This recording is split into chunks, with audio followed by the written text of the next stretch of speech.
What is up, Cahir Club? Welcome back to another CahirLIVE live stream. How goes it? I hope everybody's had a wonderful, wonderful start to their week. It is Monday, which means Gandalf gets to eat a graham cracker. Sorry, you know how it is. I always have to say that specifically, because I often see videos from that family. Anyway, busy on YouTube today. Hello, Brugger, Jello, Felix, Yellow, and Kepler. How goes it? How goes it? I hope you've all been well. I hope your weeks have all been getting off to a good start. Can you please explain the art announcement in the Discord? I can't tell if it's a joke or not. Okay. So basically, Guts drew Kite pregnant.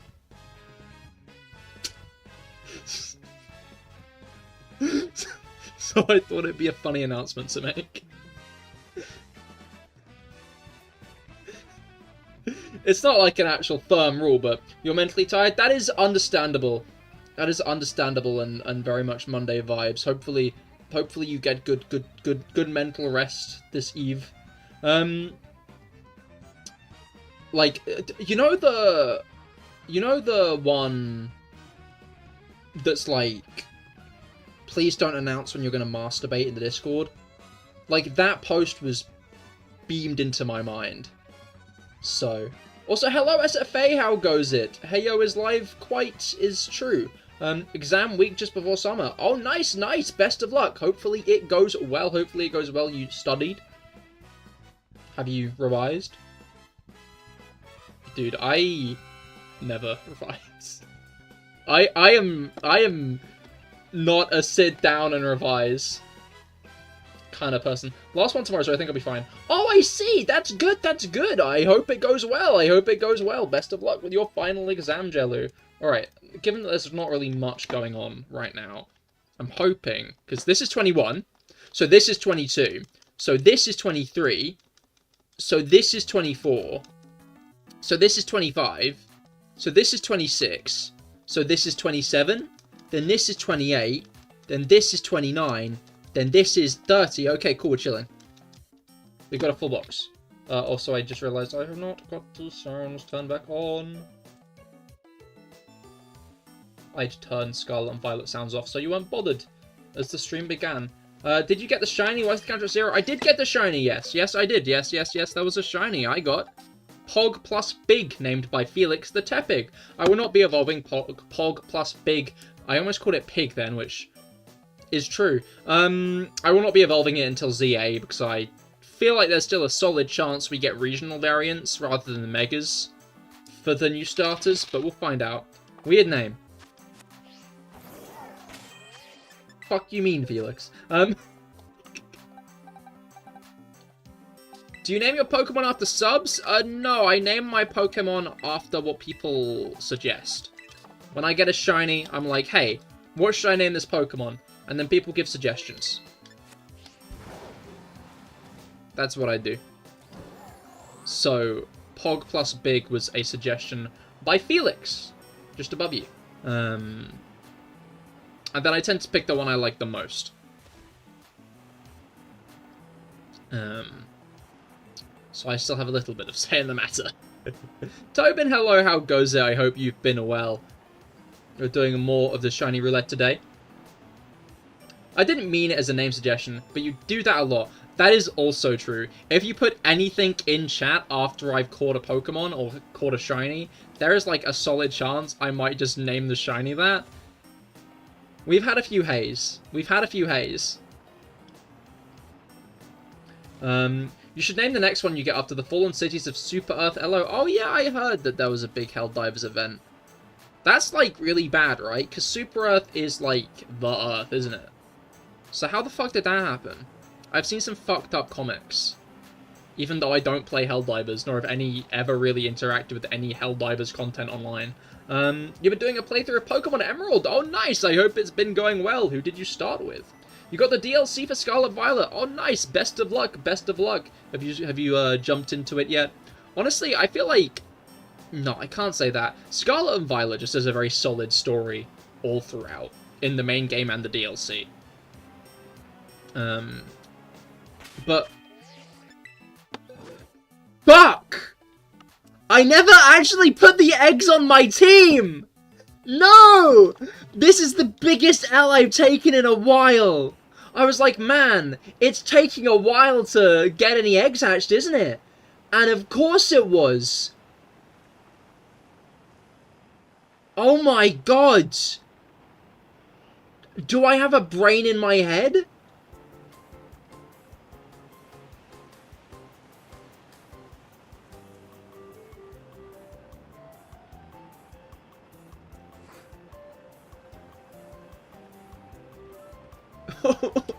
Okay. The squids jumped out. Overwhelmingly huge force. Oh no. Horrifying. Also, on Saturday, you beat your Mono Fairy type brother Pokerogue. Oh, nice. Congratulations. You have great shiny luck in the DLC. Oh, nice. Nice. What shinies did you get? I forgot to introduce what Pokemon I'm using. I never really kind of clarified which Pokemon it's going to be. We've got Nugget the Meganium. And we got the Meganium and the Feraligatr from last time. But I've added in Chestnut. I've added in Chestnut to the mix. Obviously, Chestnut was the shiny roulette I did with Dog, the Greninja.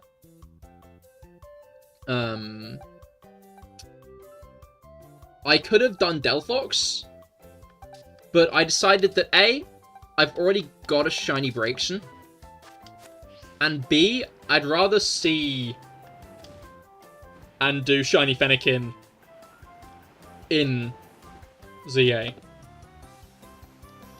I think whatever shiny I get next here.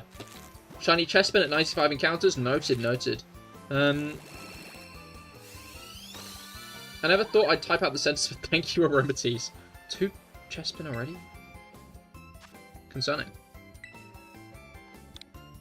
I wonder if we hit 727 this roulette. I'm manifesting now. Do not manifest that. Do not manifest that. That's a really big number, which is rather stressful. Funny that Kepler messaged me the moment I opened Discord there. Yeah, so we got Tepig at 646. I bet you'll get a shiny today. We'll see. We'll find out. I would not mind. I would not mind would be nice, because the last hunt was pretty long. Missed my first shiny, which was a Doduo. An Execute, 3 shiny Tepigs. A Geodude and a Slugma, 3 shiny Tepigs. Are those from, oh no, those will be in the Indigo Disc. But, did you get a Tepig Outbreak then? Algamba 727 for 727. Well, SFA, we won't reach 727 for a number of weeks. So...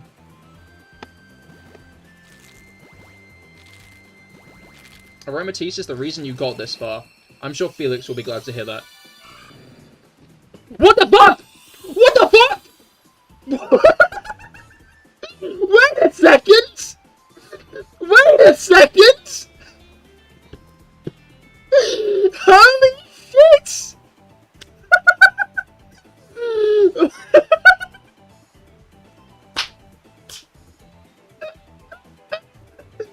Holy shit! No way! No way! That's insane! That's absolutely insane! Is that 4 or 5? Oh my god! We had a great time. See you all next time. Just drop the stream. Holy shit! That's insane! That is insane! Finn, you missed it! You missed it, Finn! I just got the shiny! I just got a shiny! Okay, name suggestions. We have Turtle Boy. Does anybody else want to throw a name into the ring? As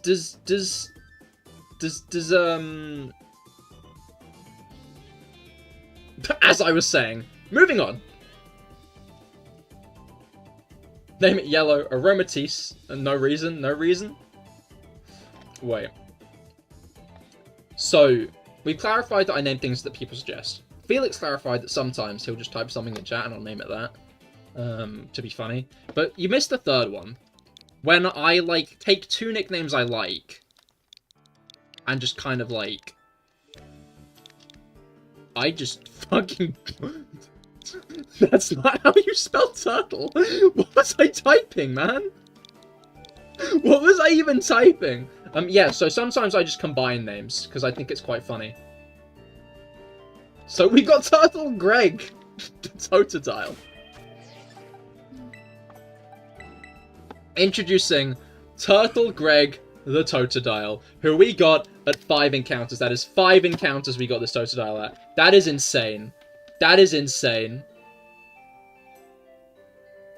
I literally spit all over my computer when I saw the shiny. Don't do that! No, you're gonna have to clean it up. Wasn't it 4? No, it was 5. No, it was 4. You're right, SFA.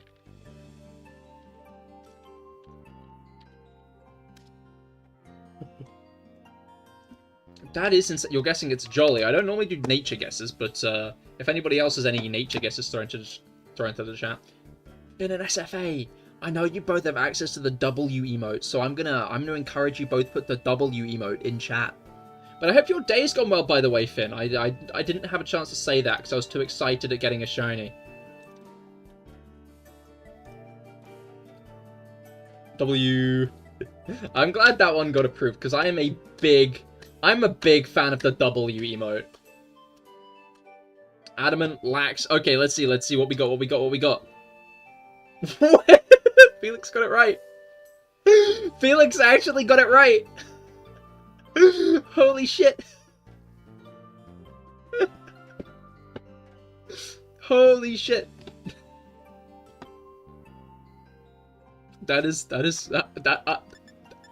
Huh? Oh, we're never getting that 95, are we? I like that was your first response. Was the implication that the 95 will be far flung. Alright, I think here's what we're gonna do. It's gonna be simple. We're gonna hatch out the rest of this box. I'm gonna reset to 0 now, I think. In fact, you know what? No, I'm gonna reset to 0 now. Because I don't want it to be an odd, like, number. www.actualshiny.com. I'm looking forward to seeing the inventive ways you can use the W emote. I already saw you and Travel Air doing things. I went the wrong way.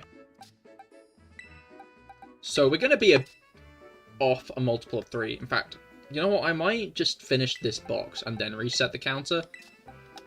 Because otherwise it's going to annoy me. But that is insane. That is insane.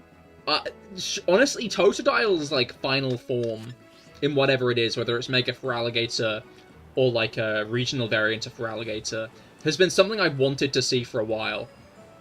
Not see for a while. It's definitely a shiny I wanted. What will we use W for? Indeed, indeed. I haven't got a shiny in 6 months. That is a wait. Okay, no. So that's a while if you are actively shiny hunting for something. One of each type, which is nice. Yeah, we've got a water type. We've got a grass. Nope, we've got a fire type. Sorry, we've got a water type. We got a fire type, and we got a grass type. All 3. This isn't a shiny. This is the Mighty Meganium. It needs to go back in its place, honestly.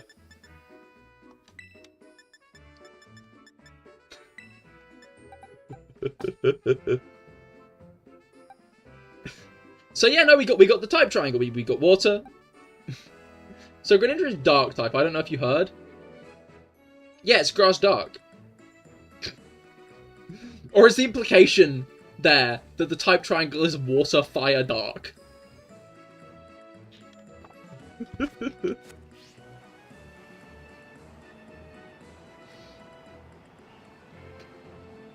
SFA's now trying to make emotes with the W. Oh, I see. You're trying to do like the little like. Ooh. W is giving you motion sickness already. Well, you do keep spamming it, but it is a good emote, so I can't say that. With the odds now... Oh, wait, no. You play on and off. No, that's fair enough. I mean, if you boot up a sandwich, then you can probably find a shiny pretty quick, honestly. But that's if you have Scarlet and Violet. Want to know your team? What was your team? Aroma Tea solo? Honestly, if it's not that, then you should try that next time. Imagine if that was a shiny. And Totale is green like grass. It's close enough. You're still right, maybe. Yeah, we'll go with that. Sure thing. Sure thing. And moving makes it kind of hard, because if it's part of a sentence, it just gives you motion sickness. That is fair. Honestly, the intention wasn't that it's part of a sentence. The intention was you just spam a bunch in a... No, it's not.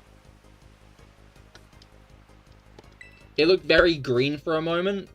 Shiny Chikorita's yellow. But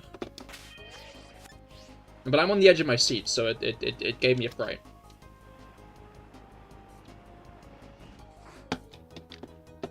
You've been trying to get a shiny Mareep forever, still no dice? I see. Is this in Scarlet and Violet, or is this in, like, Heart Gold, Soul Silver? I tried to look up how to make a Steel-type sparkling sandwich, and I got a Poison-type one instead. Yeah, sandwiches are kind of finicky, I'll be honest. They're a fickle beast. They're a fickle beast. I'll give them that. In Violet? I see. Well, best of luck. Hopefully you can nab one soon. Wasn't there a Mareep boosted odds event recently? Or was that... might not be recently, actually. That might not be recently at all. Honestly, I can't help but remember the time that I got that shiny Quaxley. On 3 encounters. Your team was, Tapu Koko, Azumarill, Tier 2 shiny, Tier 2 shiny Aromatisse, and Beach Ball the Wigglytuff. Naming your Wigglytuff Beach Ball is very disrespectful. You missed it, you're pretty sure? Ah, that's a shame, that's a shame. Well, hopefully you can bag shiny Mareep soon. It's a nice shiny line.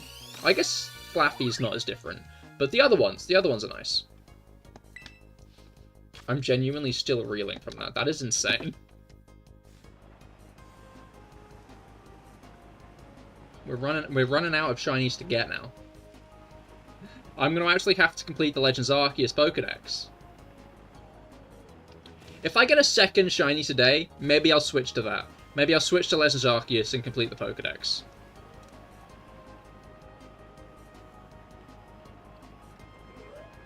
Well, I completed the Pokedex in Legends Arceus, but I mean to, like, get the shiny charm. You need to complete the Pokedex. You need to fill in every Pokedex entry. Catching every Pokemon is just the first step in that game. And I wonder if it'll be the same in ZA. Wasted your hard Mysticus for a freaking Poison-type sandwich? Did you not reset? I just realized.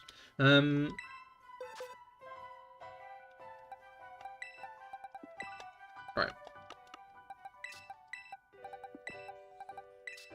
Legends Arceus was probably the easiest of the games, except the goddamn space-time rifts. No, yeah, to, like, catch every Pokemon, Legends Arceus is definitely the easiest, because obviously, it gives you, all of the... Like, every Pokemon is catchable in the game, there's no version exclusives at all, which is nice. I hope ZA keeps it up and keeps the same vibe, with no version exclusives, but I guess we'll see, because, like, you know, I'll go into that tangent in a moment, but, yeah, no, the space-time rifts are annoying, though. I hope that there's less stuff like the space-time rifts. Also, you did give me the full team. I see, it was a small team. For real, Legends Arceus was goated, so I hope ZA holds up. Fingers crossed, fingers crossed. I'm going to be interested to see if there are version exclusives and stuff in ZA. Because Legends Arceus, I feel like it makes sense there are no version exclusives, because trading and stuff isn't really... Like, it's a game set in the past, so, like, trading and communication, making that less available is, like, a fundamental, like, almost in-law world choice. You said all 6 team members, you didn't send them in one message.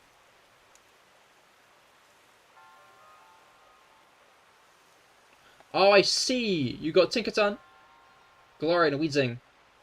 And the Floette. Oh, no. Oh, Eternal Flower Floette. Nice, nice. Solid team. You reset and the Metang outbreak disappeared? Well, that's peculiar. Because outbreaks are based on the day, not the reset. So that shouldn't have happened. Oh, I'm sorry to hear that. Hopefully you can nab another one soon. I mean, the way I reset raids in Scarlet Violet can be used to reset outbreaks as well.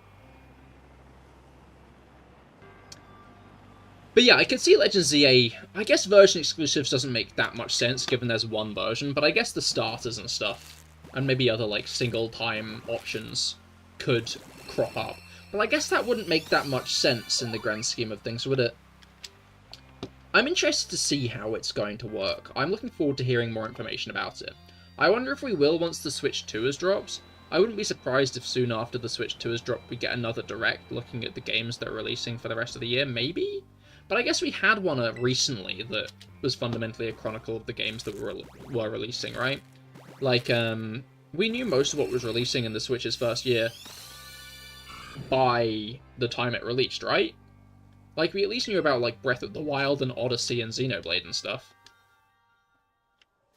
You're changing the date until you get an outbreak of something in the Metagross line? Ah, nice, nice. Best of luck. Hopefully you nab one soon. Keep an eye out for Cleavor not Cleavor raids, Cleavor outbreaks, though. Because Cleavor outbreaks are really, really rare. I tried for ages to get one, and in the end just used, sandwiches. What's the second Eternal Flower Flow hit you found that run? First didn't make it because it was before you had, the Tapu Koko. I see, I see.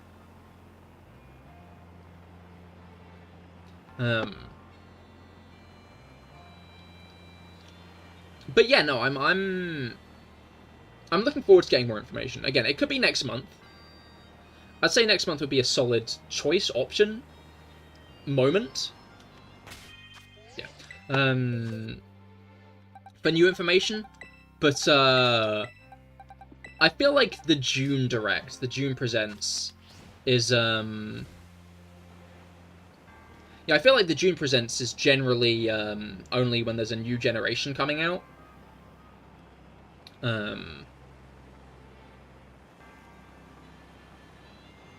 So I feel like we're not going to get the June Presents, and we're just going to get the next announcement for the game in August.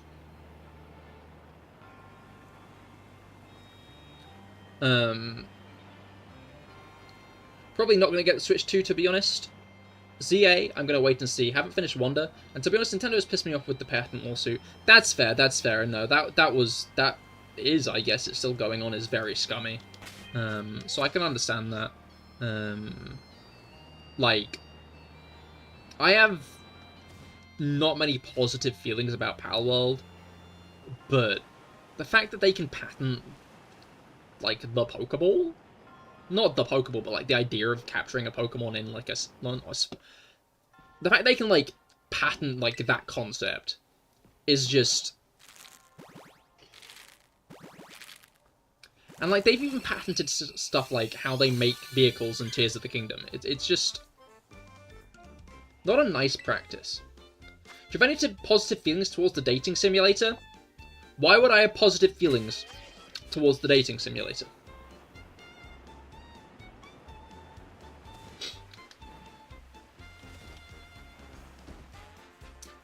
Like, that's one of the reasons that Palworld rubs me the wrong way as a game.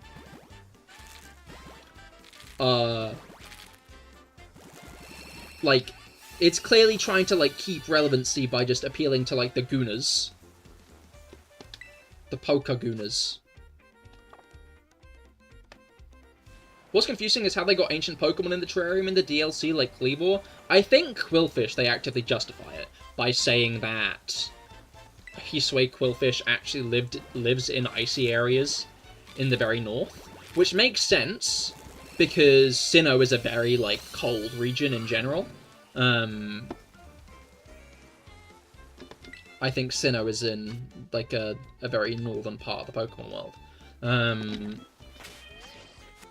Hence why Snowpoint City is so frigid.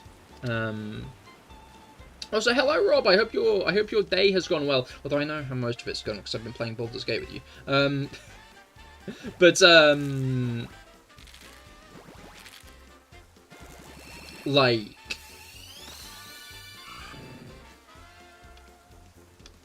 what was I saying? Yeah, no, I could see that, like, Kleavor is an outlier, but there's a lot of Black Augurite in that area, so maybe they deliberately tried to make a situation and environment in which Scyther would evolve again. Because Scyther used to be able to evolve into Kleavor, right?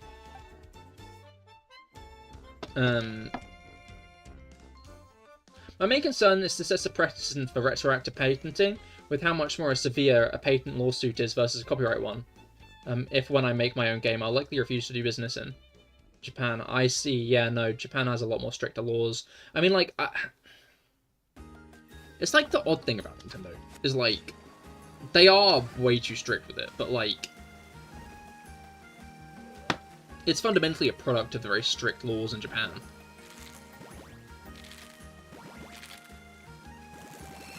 Like, it's not good, but it makes me wonder why people specifically single out Nintendo when they're like, Nintendo are the worst gaming company, you know? Disney could retroactively patent farming mechanics and destroy Stardew Valley. Wait, when did Disney make a farming game?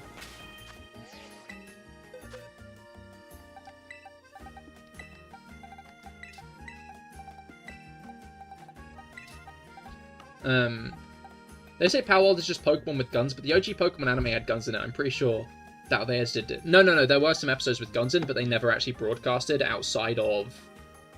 They never actually broadcasted outside of Japan, because... In fact, I think some of them did, but they replaced the guns with other things, because 4Kids were very on the ball with that. Also, Rob, look at what I got at 4 encounters! Look what I managed to get at 4 encounters. You're not bad here, thanks. You had a nice dinner. I did. I had spaghetti bolognese. What did you have? But yeah, no, 4 encounters shiny Toadstar, which was insane. Insane. Also, hello Mango, how goes it? I hope your week has gotten off to a good start. Hey. Hello Mango. RTGame made another Breaking Bad farm in it. Makes sense, makes sense. Am I mentioning any other instances other than the weird anime? That being guns. Because I do think that is the only instance. I don't know, yeah, that's like... Power World fundamentally feels like a clickbait video game.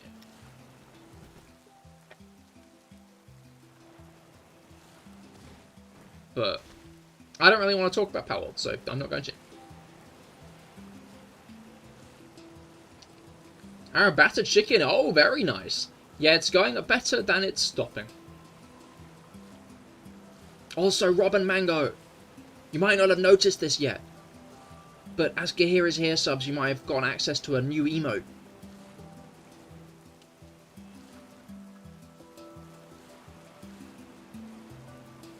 I'm indifferent to okay discussion over Weeps. No, you can have another point on it. I just... Okay, new topic. You drink Fight for Liberty. Thank you for your democratic services in hatching the next generation of Helldivers. It wasn't that one. It's the Dorsal Fin one. It's the one that Dorsal Fin just did. The Shenhe nerd was already there. You also have a new emote? Yo, you got the cat! You love to see it. Congratulations, Mango. Congratulations. But Finn didn't get the cat. Poor Finn. Poor Finn. Lightning, hello, how goes it? I hope your week's gotten off to a good start. I'm doing a shiny roulette today, which means that in the Pokemon camp, in the Pokemon picnic, sorry, Sword and Shield mode, I put 3 separate Pokemon in, and then the egg is random. It could be any of the 3. So I don't know which shiny I will get. I was doing Chespin, Totodile, and Chikorita, because I managed to get Greninja and then Tepig before. But then at 4 encounters I got Totodile, so we're going to be pivoting to Delphox instead of Totodile in a moment. But I hope your week's gone off to a good start. You catch any shinies lately? You haven't been in any hype trains after the That is understandable. That is understandable. You got cat in that shrimp stream. Right, of course, the shrimp stream. The shrimp stream.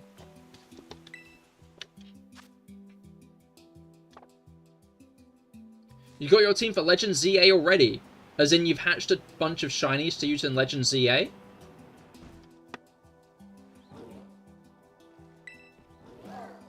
Dude, it's so funny. Whenever I check my analytics, I think Cahir has them more prominently.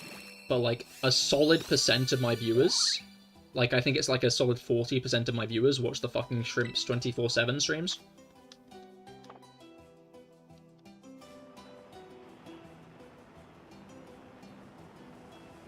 Maybe just a plan on what to use in a playthrough?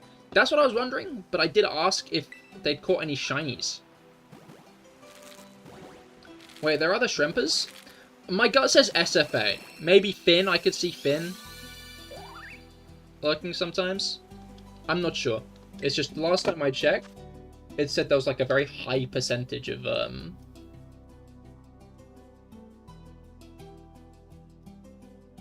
You don't shrimp? I see, fair enough.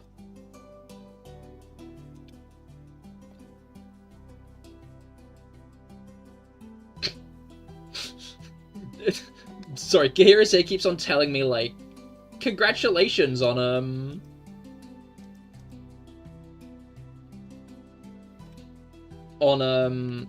okay, no, sorry. It's only 13%, actually. As it turns out. It's only 13%, but...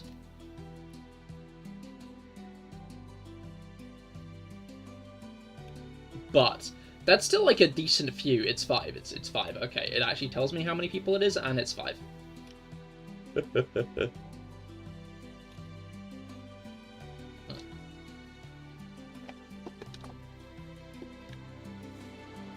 Maybe you should shrimp. I don't know. I've never tuned in to shrimp, personally, myself. There's some pretty cool shrimps. So 4 others have / are also shrimping it. Indeed, indeed. I'm just impressed it's all the shrimps, right? Holy Chespin. I'm surprised it's all the shrimps, right? Because there are like 16 trillion. There are 16 trillion different, like, accounts that more or less boil down to... that more or less just boil down to, watch random animal in enclosure. Maybe I should set up a live stream for my terrarium. I shouldn't, but... oh, shit. Lightning Striker, thank you for subscribing. Welcome to the Cahir Club. I am so good at putting things in the way of where alerts come up. Yeah, welcome to the Cahir Club. I'm CahirLIVE, and twice a week I stream Pokemon, Mondays and Fridays. Fridays I tend to do raids and such. In Scarlet Violet and Dynamax Adventures in Sword and Shield. The good thing now is your whole team isn't weak to ground, because you have Ogerpon. Oh, nice! Yeah, Ogerpon's very cool. You could make it, like, neutral to ground. Imagine not advertising the other channel. I feel like I shouldn't, as a first step. I don't want to overwhelm people by being like, you should follow my other channel as well.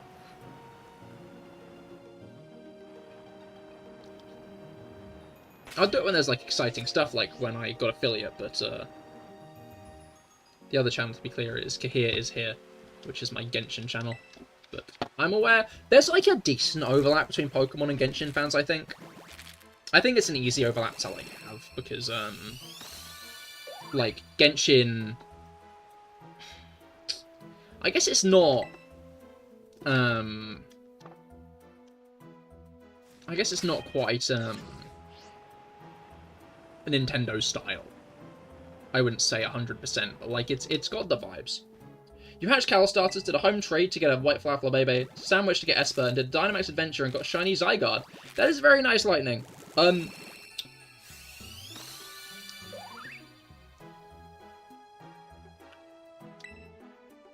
So will you only be getting ZA once home support has arrived?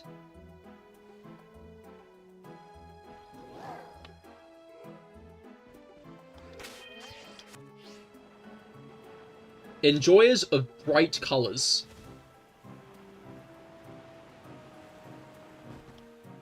How long does that take? Well, Legends Arceus took the best part of a year from what I remember. Maybe not a whole year, actually. I think it was a solid few months from what I remember, because BDSP had to clear out all of its bugs before they actually did it.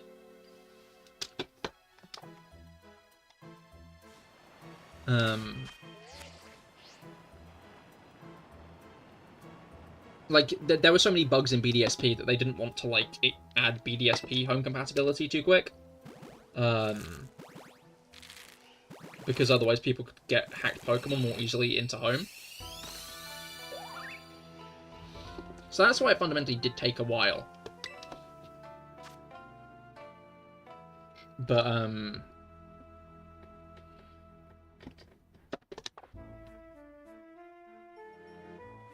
so unless Legends ZA has, like, a load of fucked up glitches, it should be chill. Oh, that's a lot of cats. And the dog. Wait, now I gotta spot the dog. Now I gotta... No, oh, wait, no, it was the first one. The first one was the dog. The dog was the very first emote. Good cat collection, Finn. Fun fact, you know, Hub Mystica is just HM. Indeed it is. Which I find a very, like, fun little thing. I wonder if it's, like, similar in Japan. Because surely they got a different name there. But I think it's a fun little Easter egg. You have all the shiny ZA starters too, but you're using the Kalos starters as your starters. That is fair, but...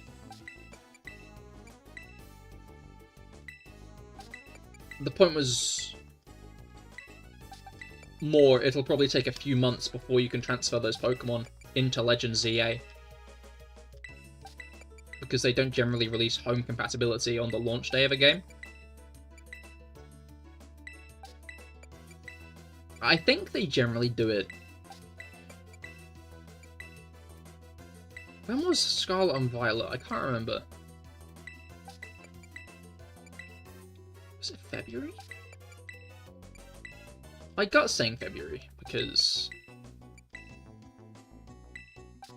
that's Pokemon Day. It's a shame, because I remember back when I played, Omega Ruby Alpha Sapphire, and instantly transferred a bunch of Pokemon from... from my Pokemon Y copy through Bank. But, it's a shame Home doesn't instantly update, and hopefully they change that, and maybe ZA could be the first one too. I guess the fundamental issue is of course Auraz was going to have home compatibility, not home bank compatibility, because X and Y could trade with Auraz, but Legend ZA won't be able to trade with Scarlet Violet, assumably. No, definitely, because they're going to have different Pokedex. I guess that is one... no, there are a few aspects of the Dex card I definitely think are a shame. Alright, I'm going to reset the counter now, just because, we're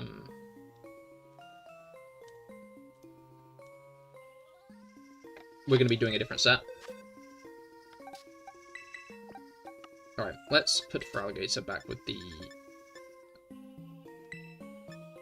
Big Mons, and then let's get a Delphox. Alright, yeah, Delphox is a girl, so we're going to choose Focko, which is my Delphox from Y. That is my starter from Pokemon Y.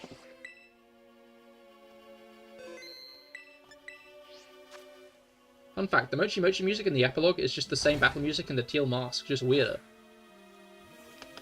I guess that makes sense, because it, like, fundamentally is in the Teal Mask area, isn't it? I guess it's, less easy to notice, because it's probably been a while since you fought in the Teal Mask. Let alone, Alright, so I stopped back up on, EV picks, right? Because I was running really low, I had, like, 20 left, and it was, like, not a good situation. So I, like, bought a bunch more EV picks. And then I found for, like, 3 times the price, in the same shop. The Smiling V picks. Why is this 3 times the price of this? There is no more manufacturing cost in making that in comparison to that. There's none. There's no way this costs more to produce than this. Why? Like, this was like 1,200. This was 400. Why? Why is this so much more expensive? You don't see the vision, which is why you'll never become successful. They do it in real life. Look at white versus brown eggs. I mean, true enough. True enough. A real businessman sees an opportunity. I did buy 10 of those, which... on top of the regular EV picks. So, like, maybe I am a victim to businessmen.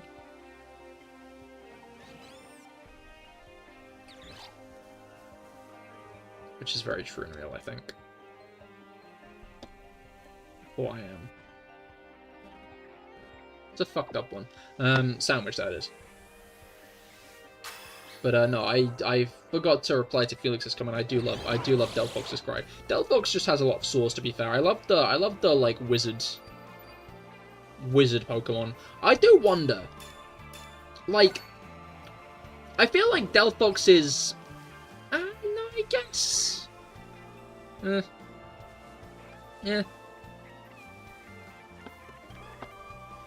I don't know, I just find it odd that so many of these starters in the raids were made male, which kind of like made them reveal their hand on which Pokemon, which starters they view as more fem-aligned, being stuff like Delphox and Meganium, despite them having the normal gender ratio.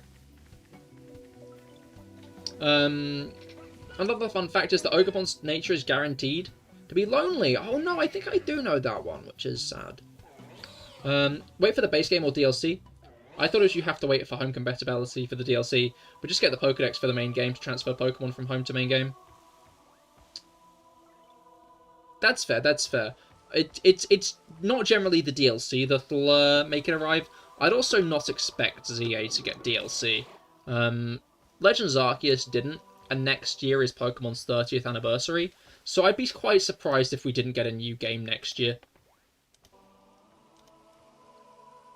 Like, it makes sense for Gen 10 to arrive, in my opinion.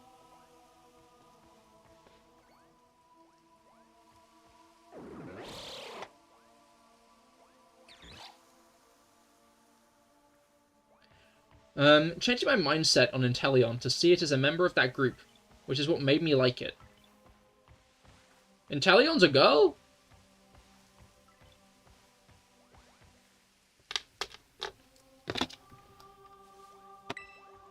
One, 2, 3, 4, 5. Yeah. Got a good few off the bat. Alright. Yeah, no, this is what I was worried about. I'm gonna be honest. This is fucked up. This is also more than 5. I can't help but wonder if some of these aren't what I want them to be. Because this is 7.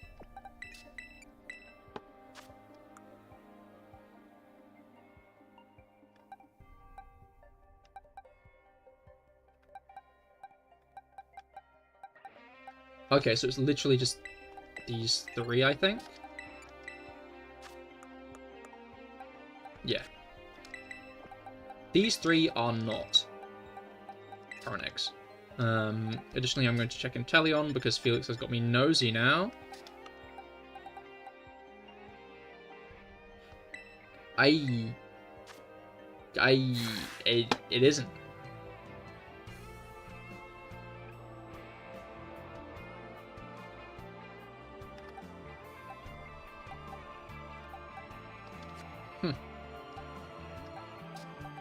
Sorry, Felix. Yeah, but I view it as one of those. Oh, I see, I see. Fair enough, then. Same with Superior and stuff. Oh, no, that's fair, that's fair. Mass Outbreak of Shieldon. Do I go for it? I don't think Bastiodon's shiny is all that unique. But if you like Shieldon, do not let me govern which shinies you hunt for and which ones you don't. Did I actually switch to the right box? You know what, I'm gonna get the next batch of eggs before I check. No, I'm not. Changed my mind. Okay, I was in the right box the whole time and I didn't need to do that. You love to see it! You love to see it! It's being me being wrong. Alright. Maybe finally voice acting? I've never been sure if I've actually wanted Pokemon to have voice acting. That's, I think, my hottest take. I think shit like the moment with Piers maybe should have had voice acting. I could see argument for more voice acting in, like, the cutscenes themselves. I'm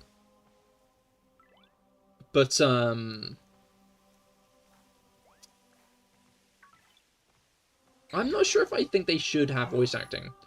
Is Zoroark in the game? Zoroark is in the game, Sonic Games. You got, Miranda Chespin? I was in after the, Mega Revolution specials last. Ashley the Fennekin. Himawari the Froakie. Lily the Baby.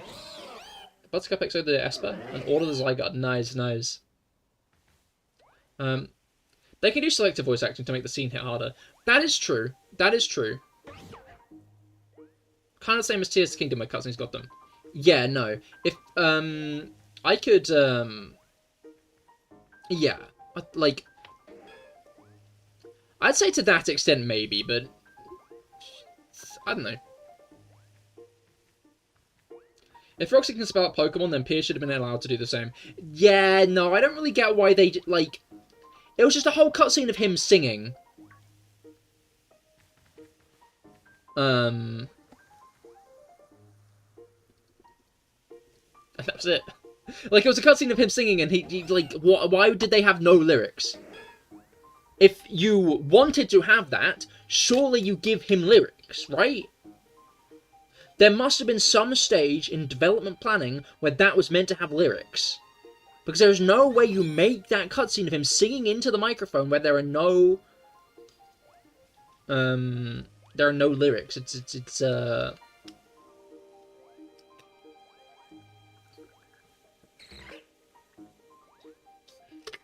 So, imagine if they gave Zoroark a Mega Evolution, with the Zoronite Mega Stone. What do you guys think it would look like? Honestly, I think it'd be cool if we got Hisui Zoroark with a Mega Evolution. The rival's hair is very, like, Hisui Zoroark coded. And...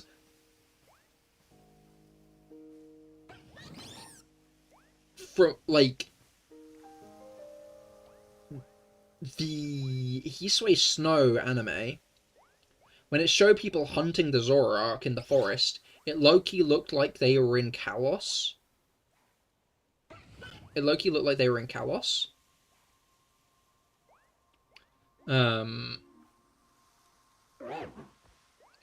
So, I think it'd be cool if Hisui Zoroark was available, even if it's just like one Zorua. Even if it's like one Zorua through a side quest. Like, Vulpix, like Hisui Vulpix. And then, maybe both Zoroarks get Megas from that. Maybe that's a bit too much, but... Hisui Zoroark shiny form with a Mega Stone? Exactly. Plus, often, rivals don't use... The only rival in a Mega game that's used the starter Mega Evolution is Brendan and May. Wally uses Gallade. Serena and Callum use Absol. And Trace, I know, you forgot about him, uses Pidgeot. So Brendan and May are the outliers on, like, that kind of Mega. And especially if the ZA starters get regional variants rather than Mega Evolutions.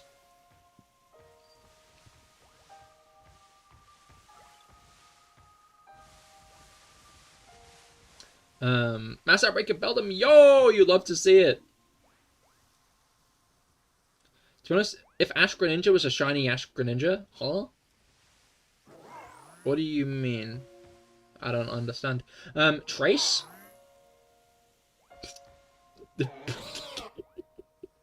You know what? I don't blame you. I don't blame you. I don't blame you for not knowing who Trace is. No one knows who Trace is. That's the bit. That's the thing. Oh yeah, no, Trace is the rival in Let's Go. He's the blue replacement in Let's Go.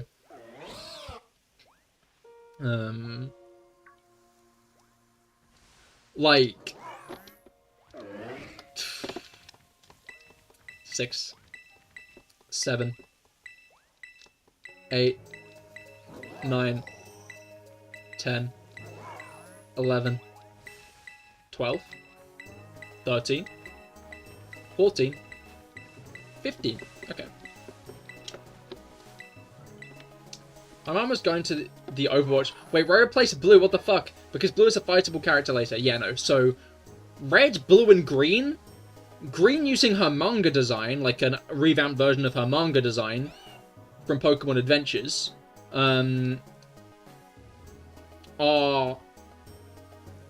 all in the game. They're all in the game. As characters who went through Kanto a few years prior to the Let's Go protagonist and Trace, their rival. So, like, after you beat Giovanni in the Let's Go games, Blue immediately takes his spot. Blue immediately, like, swoops in to take his spot. And then you fight him, like, and then you can, like, rematch. When the gym leader rematches come around, you fight him then. So, like, it's a quaint idea. And I would be behind it if Trace wasn't such a nothing burger of a character. Like, Blue only sticks out in people's minds because he's A, the first rival, and B, very, like, mean. Not even very mean, and a bit mean, right? Did Ash catch Greninja in Unova or Kalos? I'm gonna let you think about that one. I'm gonna let you think about that one, I think. Trace? How have you already forgotten his name, Kepler? This is a bit.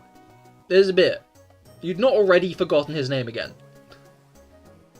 I wouldn't be surprised if you had, but I don't believe you have.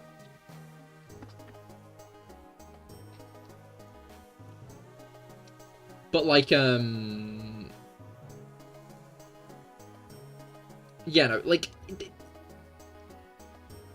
are there any 4-star or something? Trey should be a faller because everyone forgets him, so he should forget everyone. Wait, real! Wait, real! Wait, no, it would low-key make sense because Trace was a Gen 7 rival, right? Let's Go, although being the first Pokemon games on the Switch, were Gen 7 games. Right? They even had shit like Little Mina appear.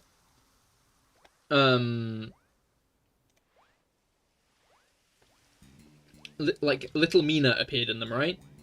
Like, Trace should high-key be in the Legends... the Legends of Alola games. All the Trace. That's so real. I just figured out when I watched the Kalos series, because it just came to me, and he caught Greninja and Kalos, exactly. Froakie was, I believe, his first Pokemon No, wait, probably his second, actually. Yeah, no, he caught Fletchling first, because they were still doing the Ash catches, the regional bird moment, weren't they? He kind of did in Alola as well, because he caught Rowlet really early, but... In fact, they kind of never broke the pattern, now that I think on it. Because I don't know if he did catch Hoot Hoot in Johto that early. I don't know if Hoot Hoot was one of his first Johto captures. But, in fact, he didn't... No, he did catch a Pidgey. What am I talking about? But, like... Ash, most of the time, catches a flying type as his first Pokemon of a new series. Tailo, Starly,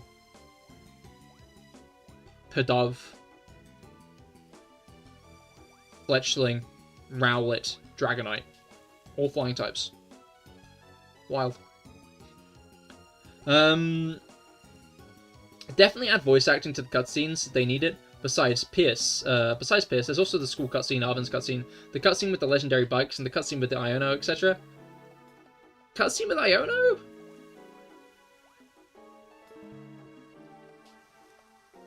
Oh, the reveal trailer with Iono. She definitely should have been voice acted in that. I agree with that much.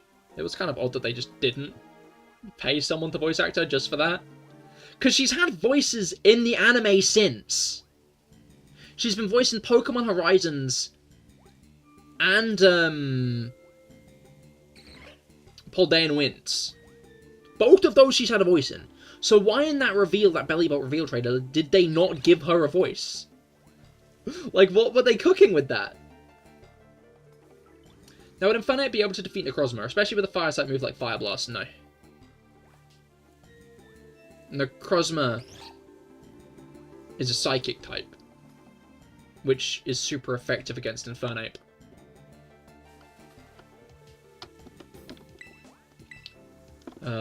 And if we bring Ultra Necrozma into the mix, then it resists everything Infernape could throw at it.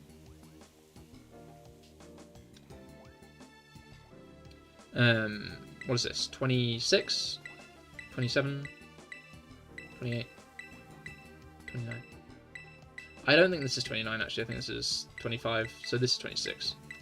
Wait, no. Is it? No, wait. That might be...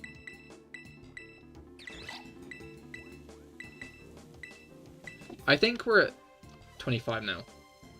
To be honest, it would generally be probably pretty cheap to hire someone. I mean, yeah, the voice acting industry really isn't treated that well, so it would be. What about Arceus versus Ultra Necrozma? I'd say Arceus would stand a better chance. Arceus is a pretty solid stat line. I think Ultra Necrozma is technically stronger than Arceus. But I think in the grand scheme of things, it'd be a bit of a more even fight. If Arceus is allowed to have the Dark Plate, or it's like a Master Plate that it gets in Legends Arceus that lets it take on any type that's super effective against its opponent.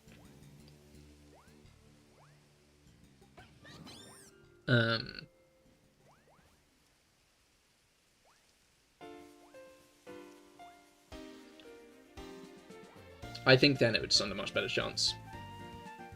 No, I meant when you do her gym challenge and she pops up saying her catchphrase. I mean, yeah, but that's still like in-game, not really cutscene stuff.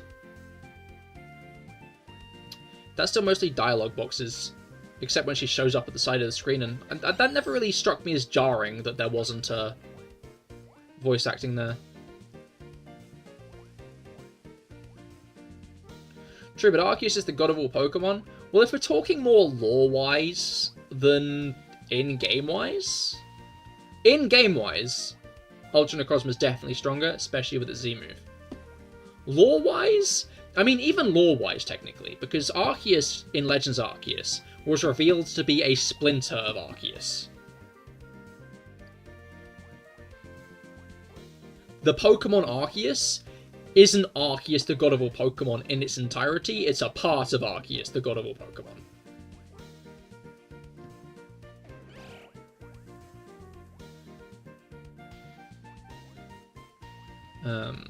I think Greninja would win against Necrozma because Greninja is a Duo type, which is Water Dark, so Greninja would be able to win against Necrozma. Maybe Necrozma does hit like a truck, to be fair.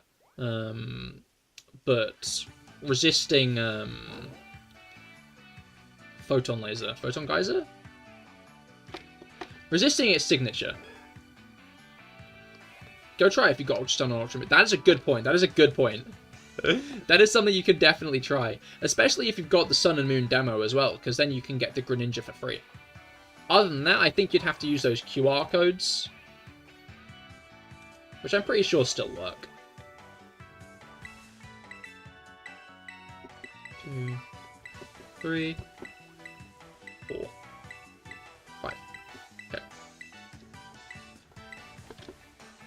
What's your favorite Pokemon move, just based off name? Shit. Oh, I was actually right. That was 30 exactly. Crazy stuff.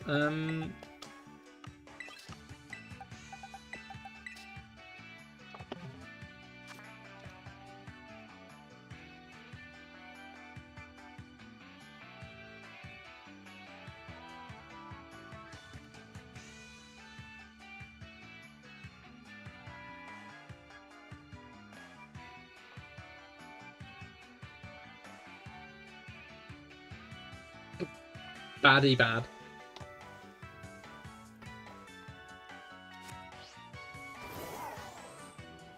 Wait, why is it suddenly power scaling? Yeah, we've kind of leapt into... Oh, wait, no, yeah, no, that's just the power scaling question. That is just the power scaling question. That is just the, like, the power scaling debate.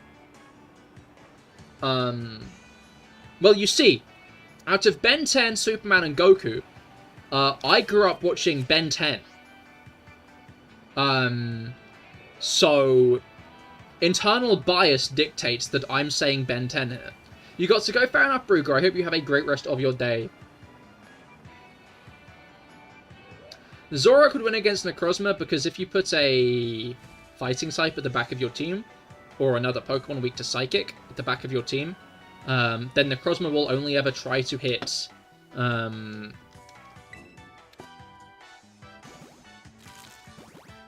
Get Cars out of here.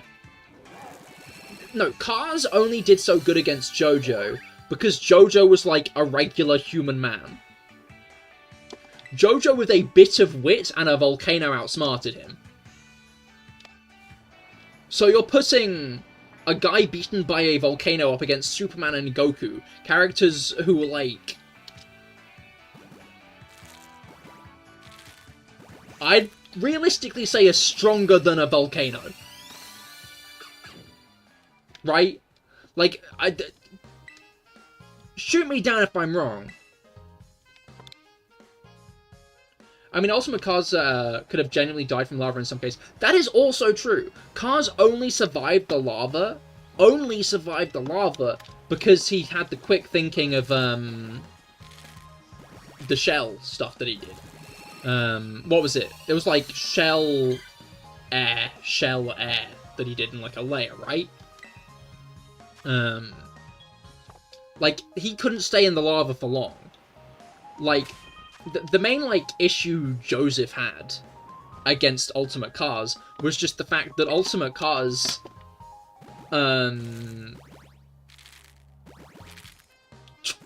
was like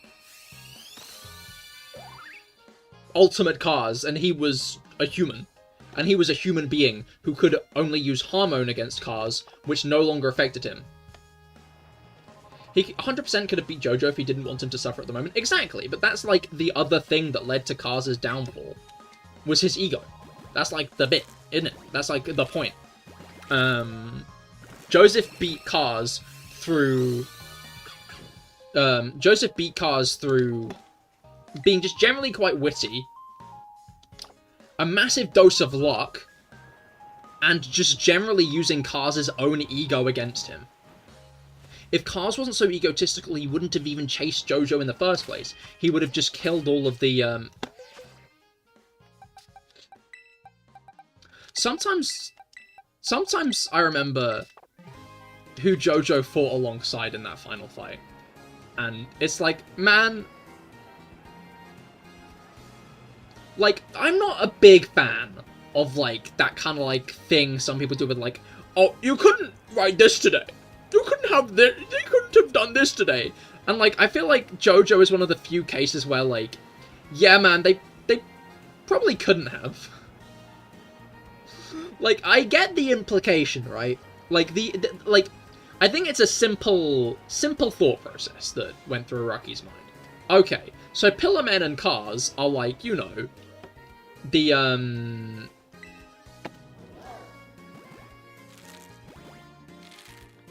like, the Pillarmen are, like, the ultimate threat to humanity. Which means to beat the Pillarmen, the good guys are gonna have to team up with the Nazis.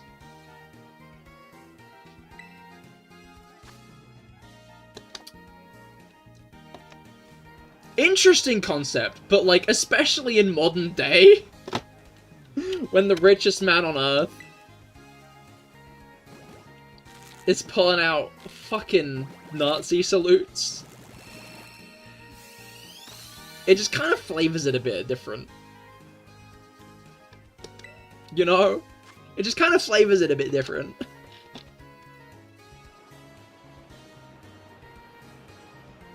Like...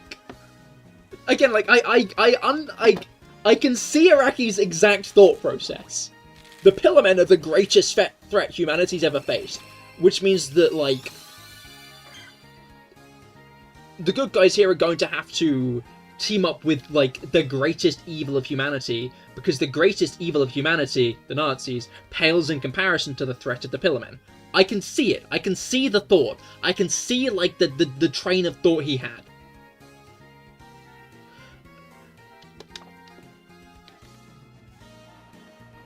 But you do wonder if that was the best way to write that story, you know? You have to wonder if that was genuinely the best way to write that story. Like, was there another way? I think there might have been. I think there might have been, Araki. I do. I mean, there was a funny non-canon novel written about cars being OP for no reason. Yeah? Which one? The only,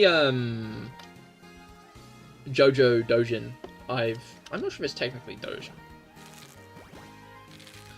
The one where Josuke teams up with Whole Horse. I've read that one. Literally George Joestar. George Joestar fights cars?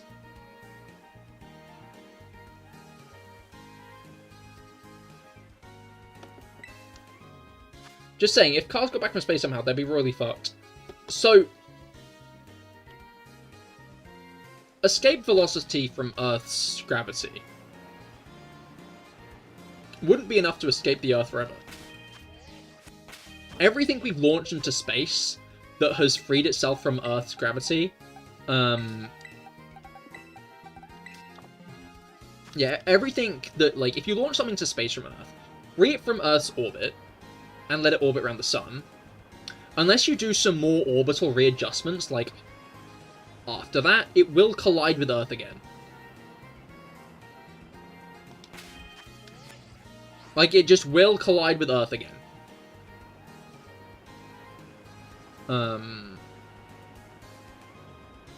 So, scientifically, cars will come back. Scientifically, what orbital mechanics did I miss? Ayo. Okay, so basically, we were talking about JoJo's, and how cars... have you seen JoJo's, Kepler? You actually got to go so by this time through. Fair enough, Frugo. I hope you have a great rest of your day. Char, what do you think about Kyurem Solgaleo being fused? Okay, so are you going to try that again? Because I saw you say chair the first time. You don't have to. Oh no, I feel bad now. I just found it funny. It'd be interesting. I feel like it would make more sense with Necrozma to fuse with, like, Reshiram and Zekrom than Kyurem to fuse with, like, Solgaleo and stuff. Because the only reason Kyurem can fuse with Zekrom and Reshiram is because they used to be one creature, whereas Necrozma never used to be part of Solgaleo and Lunala. It just possessed Solgaleo and Lunala, technically to steal their light from them. You know, technically to steal their light from them, but I don't think they're made of light all the same, so... Unkillable lads, so they shot him into deep space. They only will eventually hit Earth if their orbit doesn't cross any other object, or if it's still orbiting the sun. Exactly. If it crosses, say, Venus or the Moon. Yeah, no, that is fair. If it... Oh, I see. So if it crossed Venus... Are you saying, like, it would then be slingshotted out of maybe Earth's way? Yeah, okay, that is what you're saying. That is a fair point. That is a fair point. And potentially what happened, given that they clarified that Cars was gone for good. But also, to be clear, Kepler, they shot him into space with a volcano.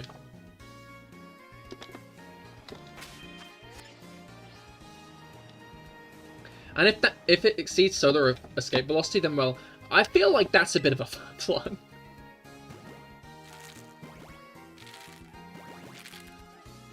Okay, what do you think about Zekrom and Rayquaza fused? Okay, so we've gone from power scaling to fusing questions now, I've noticed.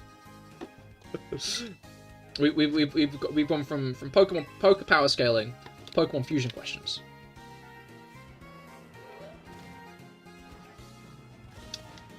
I feel like they're probably cooler Pokemon. Like, not necessarily that Zekrom and Rayquaza aren't cool, but I feel like they'd be cooler combinations. The galaxy is a huge chaotic mess of stars and planets and stuff. It's about as likely to hit the sun as any other object. I mean, Like, sure, but the amount of times we've launched, like, a rocket or some shit into space, and then it's come back to us.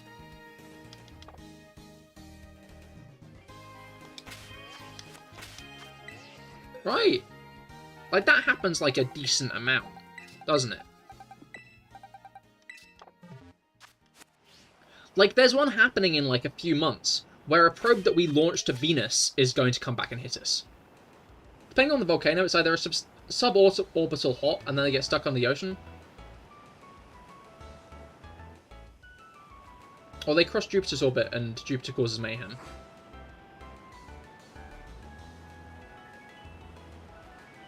Well, he got launched straight up into space. What do you mean a suborbital hop and they got stuck under the ocean? Because if Cars re-entered the atmosphere, he would have been back.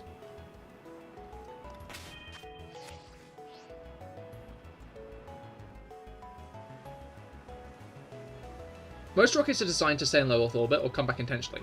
I mean, like, no, yeah, definitely, but, like, rocket pieces is what I mean, right? Not, like, rockets themselves.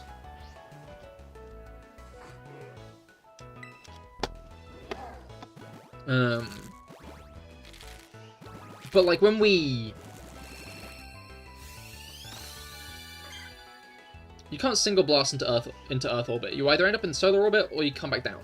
Yeah, but when you go up into solar orbit, right, you're still in, like, the same orbital trajectory. Not orbital trajectory. You're still in a very similar, like, orbital trajectory to Earth. Which means those orbits are going to cross over a few times, right? Like... If I've learned anything from KSP, which is maybe wrong, it is quite hard to reduce the size of your orbit. Lol. Take 1,000 years for the next question. Okay, no, that's fair, that's fair. But there's some truth to what I'm saying. In that Cars' return, as long as he doesn't get slingshotted,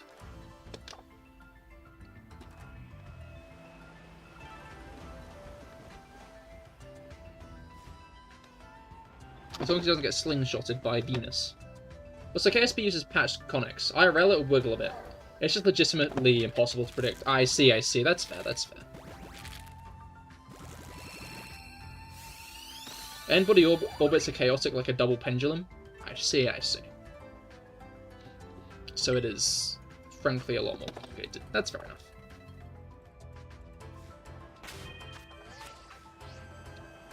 Well, ripped cars, I guess. Yeah, I've got some indents there.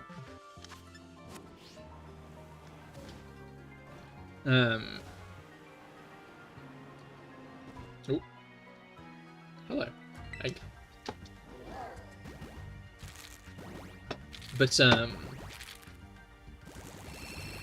what words was I looking for? Man, this really all came from a conversation about who would win, Ben 10, Superman, or Goku. IMO, the moon could easily yeet them into resonance or throw them all over the place. Most likely thing is the author can do is say he went near Jupiter and Jupiter slingshotted them into outer solar system. That would make sense. Araki didn't really specify. He just said that Cars went into space and was just out there so long that he stopped thinking.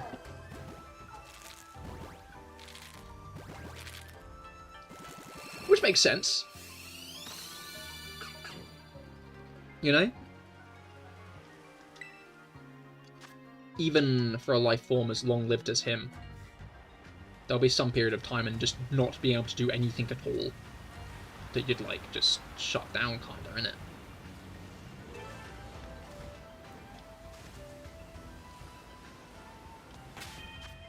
Oh. So.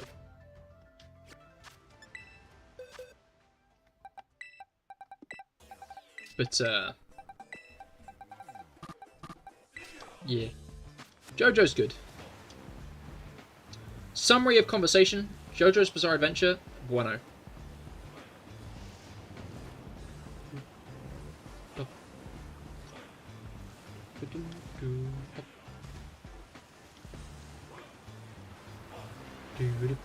Gear, if you had to choose between Solgaleo, Lunala, and Necrozma, who would you choose to face against Arceus? Well, considering Necrozma is going to be just base form Necrozma, I think Solgaleo's got the best defensive typing. Obviously, the biggest issue would be if Arceus can take any quad-effective typing to beat you. Steel is a pretty defensive type, all in all. And I think resists a decent chunk of the types that Psychic is weak to. Maybe not anymore as many, but you know what I mean. It's also got quite a few resistances. Which means there's less that Arceus could use against you.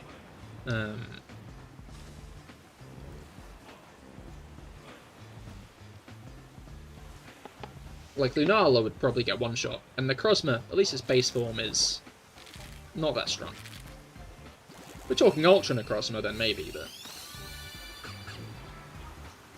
You've just said Necrozma, so I'm going to assume you just mean base form Necrozma, which is rather weak, because base form Necrozma is obviously not the completed Necrozma that Ultra Necrozma is.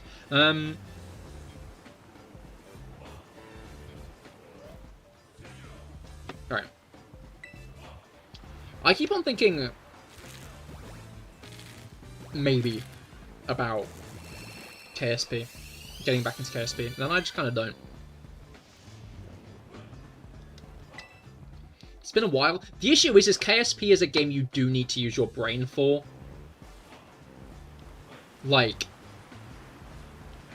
most games I play, I can just kind of play them, right? KSP is one that you do need to, like, actually be active in the head to do, right? I think I saw Mango playing KSP the other day, actually. Mango, were you playing KSP the other day? Depends if Mango's still there or not, I guess, but you know what I mean.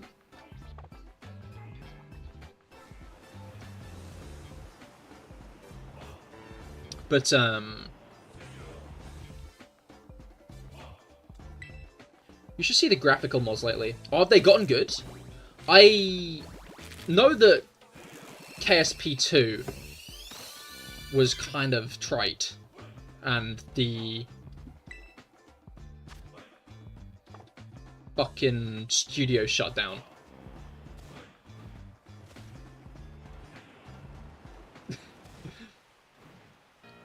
I guess that's true. But I guess that makes sense why the modding community's gone so insane. I've seen there's, like, other solar... like, you can go to other solar systems and shit. Someone made an actual gravitational lens mod for black holes. Ooh. I can tell you what actually happened with that mess if you want. From what I remember, it released really buggy when it first released. It seemed promising, but it was clear they released it way too early. I don't really know what happened between then and the studio shutting down, though.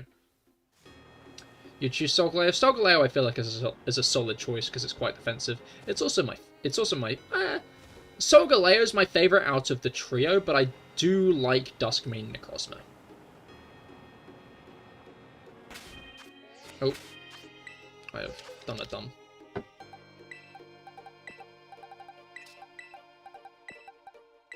Not that many Chespin.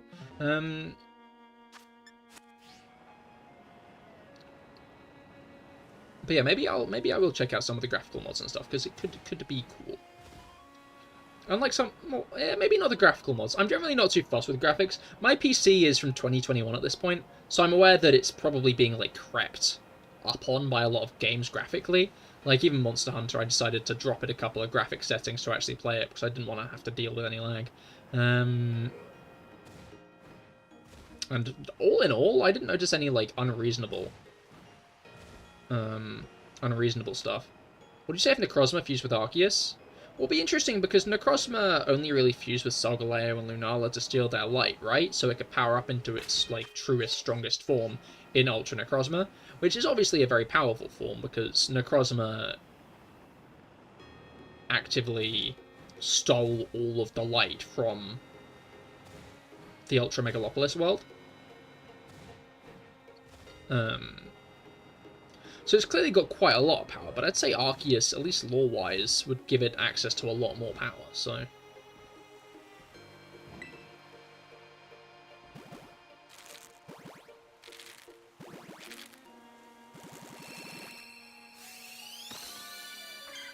Now, if Necrozma fused with Krogunk, that would be sick.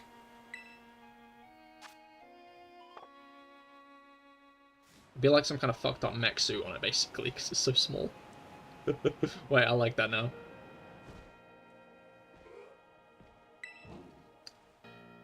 My plan for my next KSP playthrough is to make a small globular cluster that orbits far above the galactic plane. I want them... Then I want to put some tech builds behind specific planets, slowly building up to an FTL.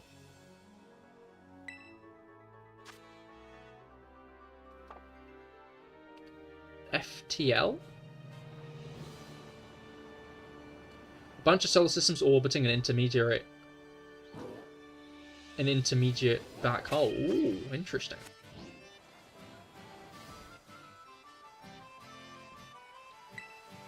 I was in warp drive. I thought that was what you were saying, but I was struggling to put it together in like what you were saying.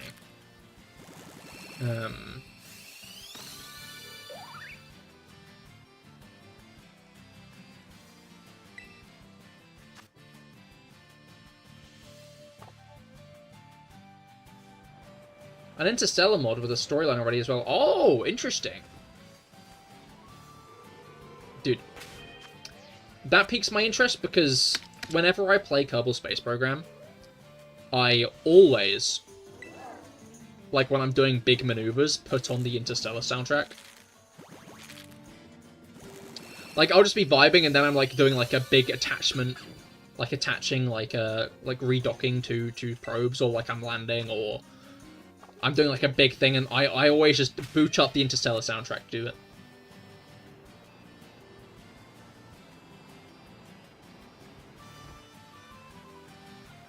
I also need to make a proper space station in Kerbal Space Program, to be fair. I made a few smaller ones that I didn't really have to assemble in orbit.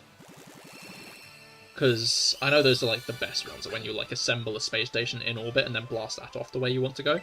I've done a few smaller ones. I installed a mod that like made the world go all the way up to Saturn. No, past Saturn. I think it went all the way up to Pluto. In fact, I think Pluto is in... Oh, is it? Yeah, there's a Pluto-like planet in base KSP. I installed a mod that made it go... Outer Planet. It's the Outer Planets mod. That's the mod. That's the mod. You know the mod, so I don't need to explain it anymore. I guess I might to other people. There's only a certain amount of, like... I think it basically goes up to Jupiter in base KSP. So I installed a mod that added more planets, basically. So I could go out further. And Saturn, obviously being a planet with rings, I put a space station around it. Trapping 2 Kerbals there, in space, orbiting a giant planet forever. Sarnus, Ullum, Nidon, Plock, and Karen. Exactly, exactly.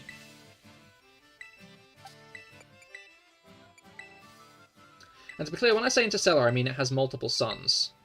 Not like the movie. Oh, more like Three-Body Problem.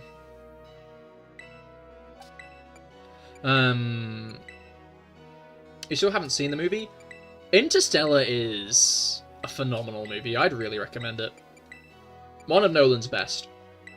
It's interesting because I feel like it's being looked back on more fondly these days, but now that I think about it, it really didn't have that nice of a reception as I feel like we look back on it with. Which is interesting to me. Like, Nolan had a pretty good reputation. A lot of his films were quite enjoyed, but it feels like it's only a recent thing where, like, people have started acknowledging him as, like, one of the greats, if that makes sense.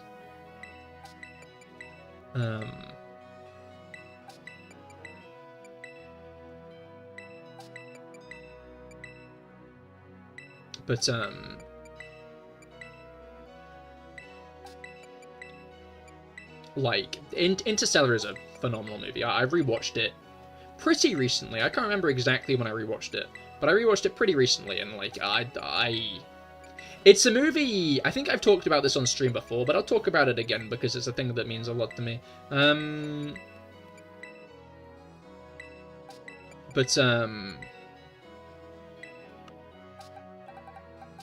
was it called?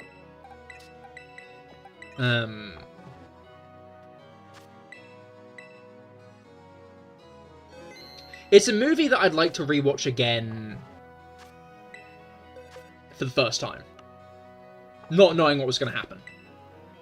Because when I was younger and watched it, I just accepted that there was a load of, like, zany space shit going on in it, right? Like, just a load of, like, zany sci-fi, whoa, stuff going on. Because I was, like, 13 when it released, so I was not that old when I first watched it, so I wasn't, like... But, like, these days, if I watched it, I'd be able to understand and put together more of, like, the more advanced scientific... Not, like, advanced, but, like, more in-depth scientific topics that it covers, right? And I would have been able to put that puzzle together myself and realize what was going on myself properly. Instead of... I don't really remember the first time watching it. I remember bits and pieces from it, but I don't really remember my feelings on it, if that makes sense.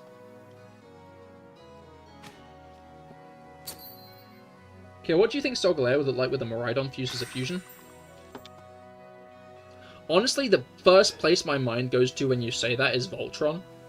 Which I guess would be more Paradox Solgaleo than a fusion with Miraidon. But I'm immediately imagining like one of the Voltron lions.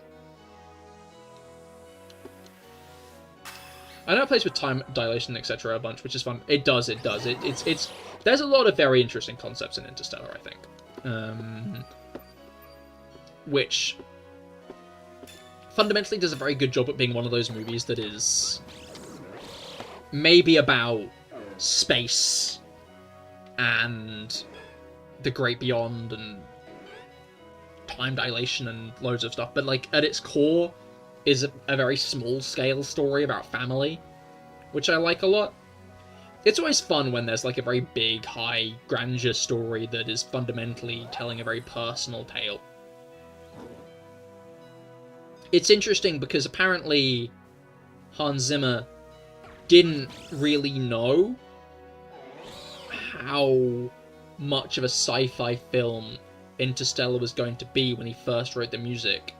What he was more trying to channel into the music was his relationship with his son. Which then made such a grand soundtrack that pairs so well with the with the film. Welcome back, Tobin. Hope you had a good time BRBing. But, wait.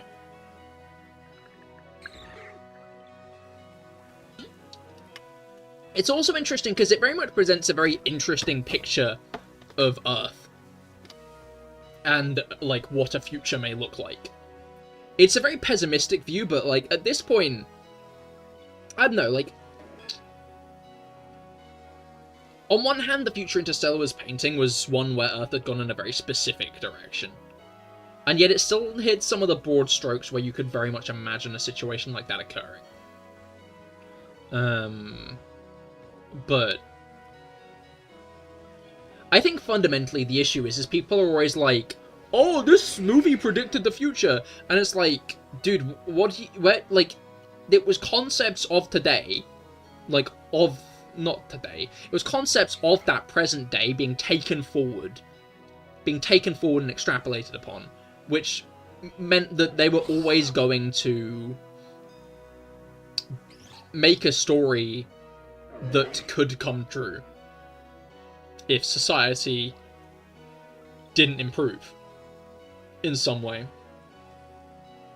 The 3 shiny Tepics to cool your shiny luck. That is fair. Well, hopefully you get some more soon. But, will you be getting one of each of the evolution line? Tepic, Pignite, and then Emble? But yeah, Interstellar presents a very interesting world, but I feel like half the interesting and intrigue from Interstellar is, like, Earth. Its future. A lot of the intrigue of that is fundamentally presented by the fact that we don't end up learning all that much about it, I'd say. I wonder what an Interstellar would look like that was, like, given an extra hour or so to flesh out its world building more, and if it would be as interesting of a film. I mean, it wouldn't be, because it would spend a whole extra fucking hour on Earth instead of in space, which is obviously the interesting part of Interstellar. But still trying to get the shiny Beldum? That's fair. Hopefully you can nab one soon. I hope you've got some good balls, because Beldum has a very nasty catch rate and uses takedown. I just realised that there's no way it's 28, it's at 30. Alright. But yeah, no, Kepler. In fact, everybody who hasn't seen Interstellar, you should watch Interstellar. It is genuinely one of the greatest films of all time. 1, 2, 3, 4, 5, 6, 7. Alright, I'm going to go to the toilet quickly. I will be right back. But once I am back, make sure to stay tuned because we'll be continuing on shiny hunting. And don't you want to know if I get a second shiny today? Because I want to know if I get a second shiny today.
Bong, bong, bong, bong, bong, bong, bong, bong, bong, bong. You know it's a shame. I submitted a PissGG emote to Twitch. I'm not on the right screen, but I submitted a PissGG emote for Twitch, and they might have rejected. I don't know. It's not been verified yet, is the issue. So that's 8, 9, 10, 11. You know, they have not verified the emote yet. Unless they have. Unless they have verified the emote yet, and I've just not been told. I just realised that I don't actually have the emotes on CahirLIVE. Hopefully it will. Rob, are there any new emotes for you? Any new Cahir is here emotes for you?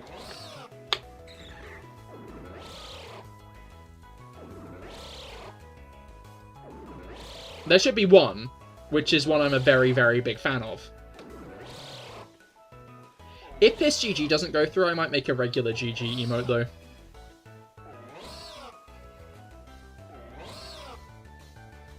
So. But, W. The W. Hey, PissGG lives. PissGG has always lived on camera. PissGG has never left.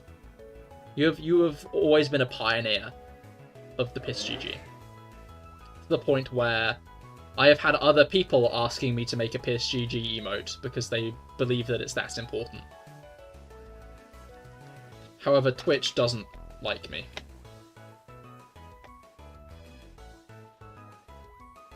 I'm just a big fan of the W emote, I'm gonna be honest.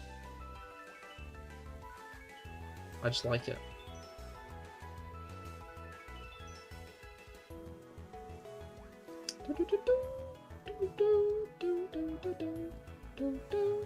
In fact, Kepler68. It is said in other people's chats at this point sometimes. It's not just a CahirLIVE thing anymore. The lighting in this game sucks and every Beldum always looks shiny. Yeah, that is fair. That is fair. That is a fair criticism, I can't slate that at all. But yeah, hopefully the emote does get verified at some point. Would be nice. Would be nice. Hopefully by next Genshin stream. There are a few that I want to be verified by next Genshin stream. That I was very excited to get as emotes, and then they weren't, because fuck me, I guess. I do wonder if it's because I tried Piss GG too early, you know? I wonder if trying Piss GG is what fundamentally fucked me over in the end. But, yeah, no, I've not got any more verified yet, just the W. Just the W. Anyway, also congrats on partner Twitching. Thank you, Kepler, thank you! Yeah, now I can guilt trip people into giving me money for Shenhe Genshin. You've already done your part.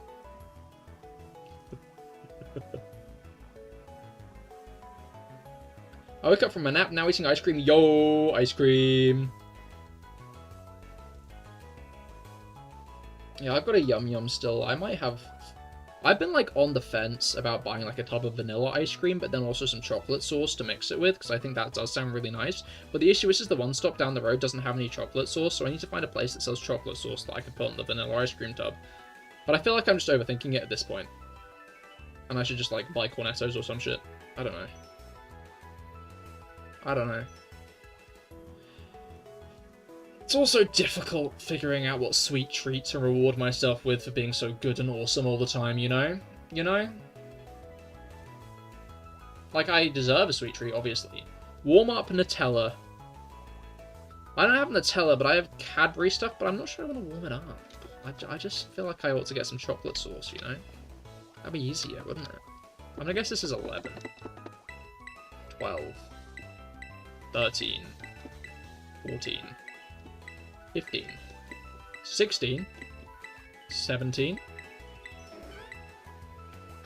The other thing about this outbreak is that the Beldum No Thought says empty and keep floating into you like a freaking goldfish. Yeah, that's fair. That's fair. Gotta park yourself up above them.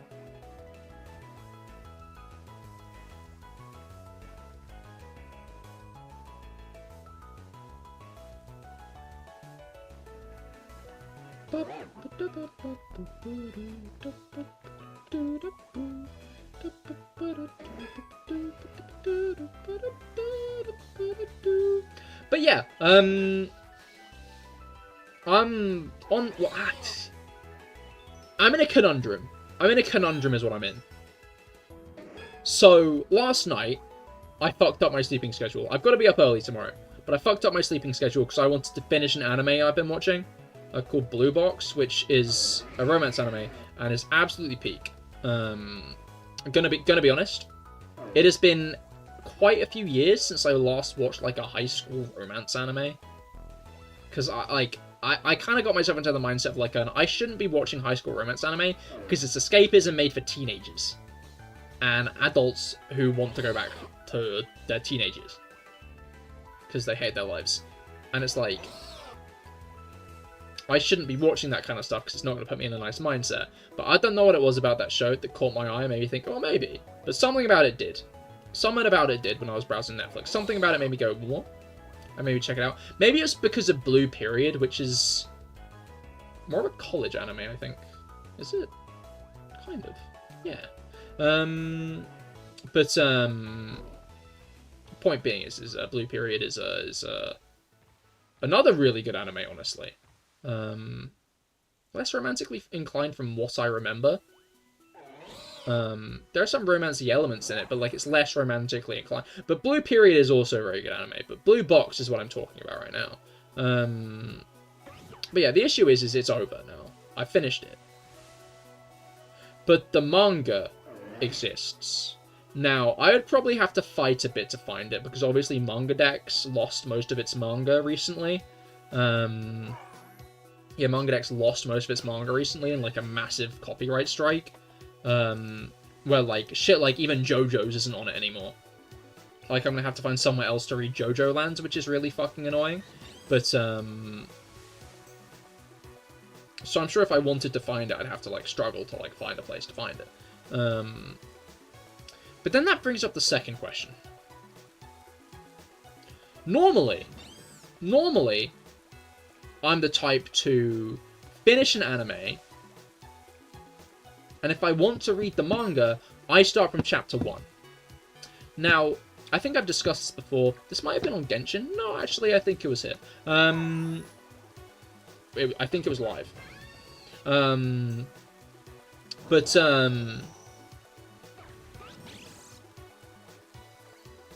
Obviously, manga to anime adaptations tend to have less changes from, like, novel to movie.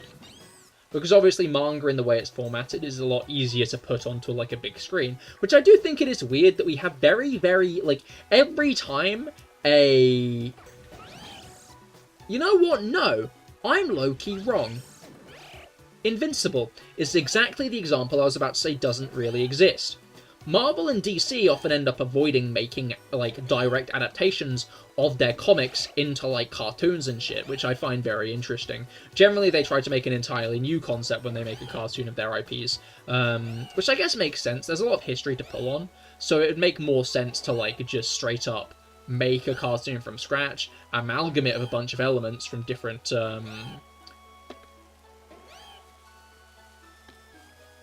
amalgamate of a bunch of different, like, arcs and storylines and shit, and release them like that. But Invincible is exactly what I'm talking about, where it fundamentally does stick a lot closer to the comics and is actually trying to, like, do a play-by-play of what happens in the comics, although with a few changes from what I understand. It is fundamentally not like a different story, but, like, it's not exactly like the comics, because the creator actively, like, has tried to add his own inputs. 18... 19, 20, 21, 22, 23, 24, 25, 26, 27. Crazy. Only 3 more.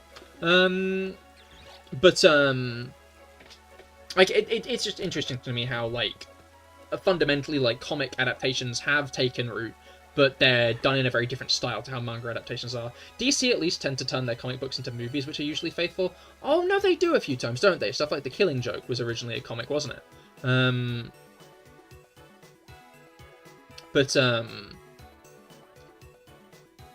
So maybe I am more wrong than I realise, but it's a much more common practice in anime. Okay, which do you think would win? The Sun and Moon trio or the Reggie trio? Which Sun and Moon trio? Solgaleo, Lunala, and Necrozma are, like, fully fledged legendaries, so I think it'd be odd to put them up against the Reggies, which means you could only mean the Tapus, which there are 4 of.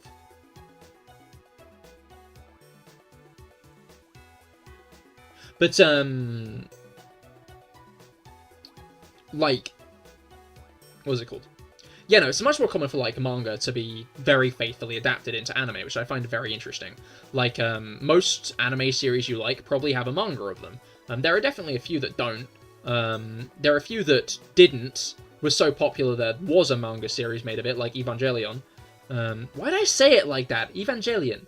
Evangelion? Evangelion.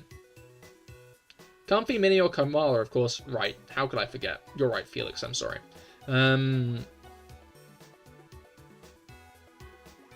All the Reggie septuples. That is true. There are a lot of Reggies these days, aren't there? Fucking multiplying those guys are. At some point, we'll have so many Reggies where, like, every Reggie could be a version exclude. Like, they can just split the Reggies in half and have half of them on one version and half on the other. Because they've already low-key done anyway.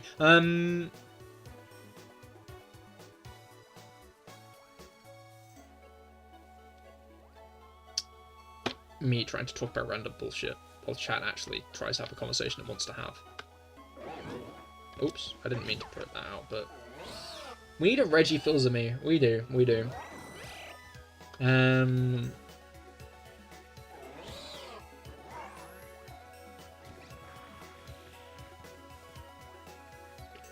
What do you think the Fire-type Reggie would be called if they did a Fire-type? Well, they don't really go that far out of the box with it.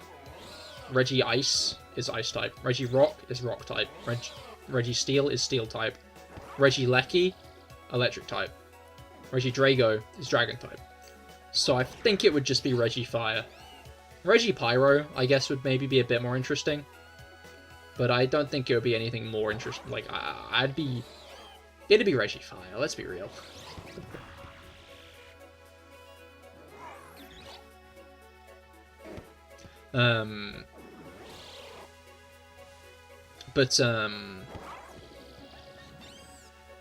What was I saying?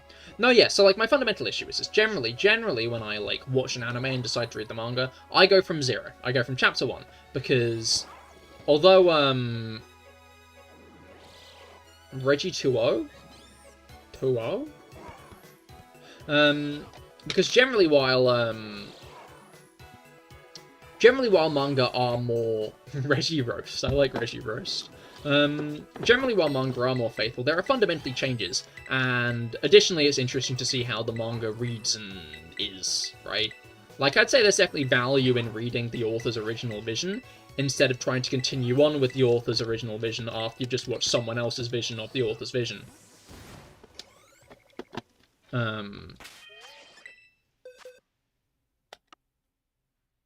Wow, I had a whole extra 5 eggs. I did a shit job at not having an extra 5 eggs today, didn't I? Crazy stuff. Let's get some eggs hatched.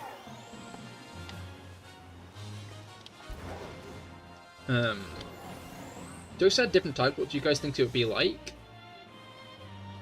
As in, if there would, like, as if the Deoxys forms had different types, is that what you're saying? Or are you saying if there were more different forms of Deoxys than there currently are?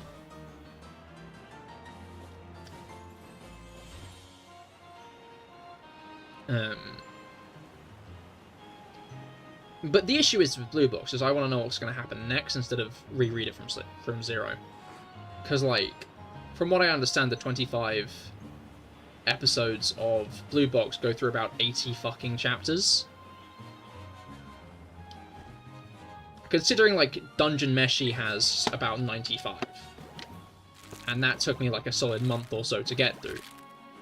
Starting from zeros on Blue Box sounds quite stressful when I want to know what's going to happen next, you know? But I'd feel weird. And, like, also I feel like a lot of the context clues and stuff that I've recognized in the anime, I should go from zero in the manga so I can properly recognize them from there as well. Because, like...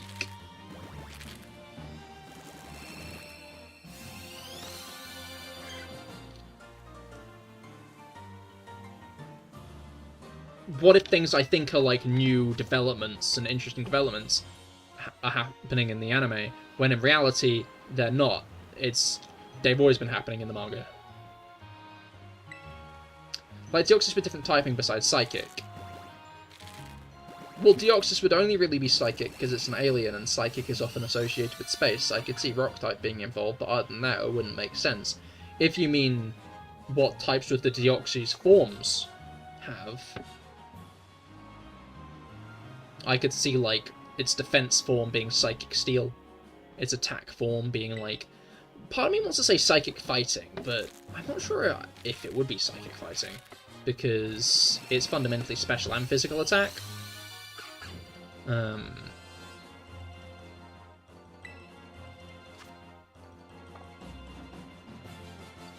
Considering its attack form, I could see it having something like Fire, which is a very offensive, aggressive type, right? Like a mix-up in the sense of like, okay, this is like its attacking form, so it's got a good attacking type. And then maybe speed would be... no, I think speed would... No, speed would be flying, actually. Speed would be flying type. People always pair speed with electric, but I'm thinking flying for once, because... maybe just to go out the box with it, but, you know. And I think that's it for the Oxy Swarms. But,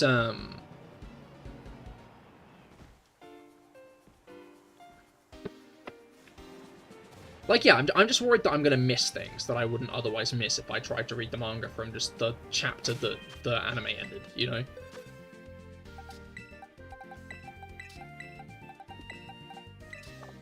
I am going to gas up Blue Box a little bit more, though, because it is genuinely, like...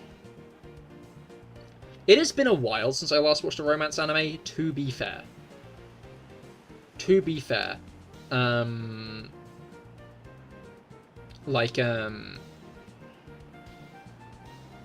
think the last one I watched...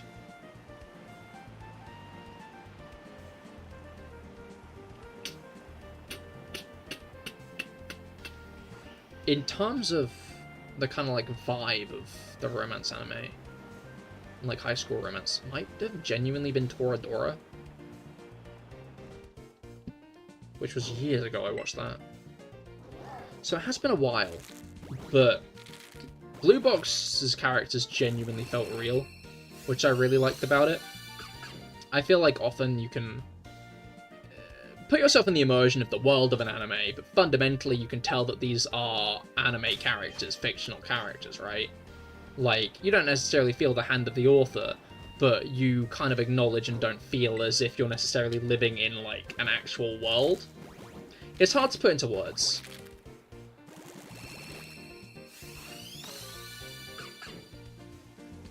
I think in a lot of anime, just in general, like, characters' personalities are amped up to a point where they act unlike any actual human does in real life. And in a world where everyone fundamentally acts like that, you don't necessarily kind of notice it to any real degree, as much as accept that, oh, anime is like this sometimes. I think if your first anime you watch like it is like that, you're probably going to be, like, put off a bit. Which means if it's fundamentally a character-driven anime, like a romance anime often is, then you're fundamentally going to struggle to get into it because of that. But, like,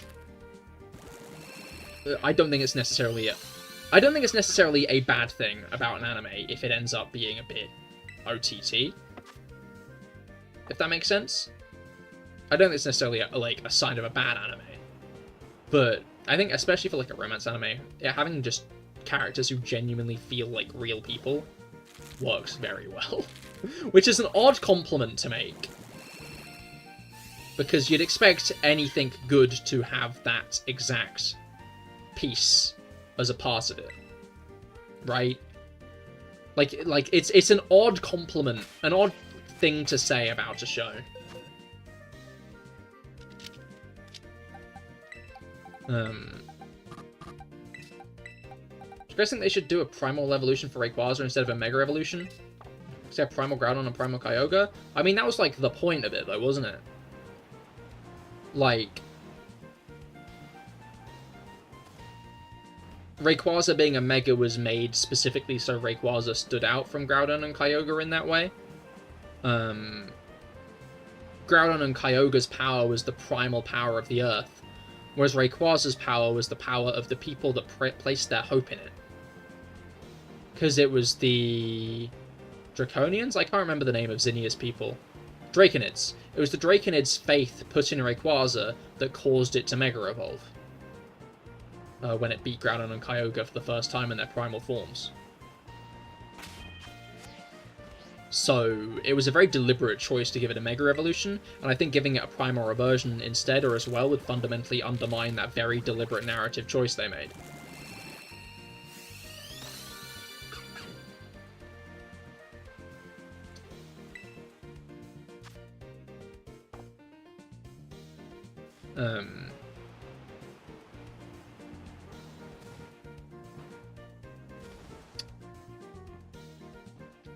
But I always stand by the fact I think it's strange that Primal Groudon and Primal Kyogre were fundamentally given different forms, not Mega Evolutions, in their generation, but they've just not returned since.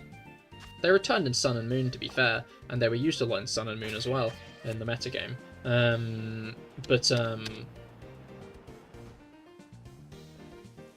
What do you guys think Deoxys would look like with a Mega Evolution or a Primal Evolution? I mean, again, like, Primal Reversion is a specific thing Groudon and Kyogre have, because they were powered up by the primal energy of the world. Primal Groudon and Primal Kyogre is the ancient, like, power-fueled versions of those legendaries. Legendaries that fundamentally embody the Earth, right? So in days when the Earth was still fundamentally forming into what it was today, they had their primal power. Deoxys wouldn't make any sense to have a primal form because it's an alien from outer space. If it got anything, it would be a Mega Evolution, which fundamentally is from outer space. Because the first Mega Stones were made by a meteorite that fell on Hoenn.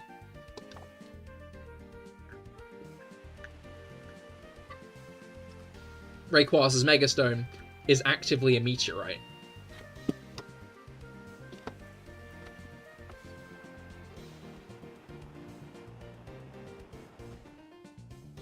Which, once again, very intentional choice on the part of the developers.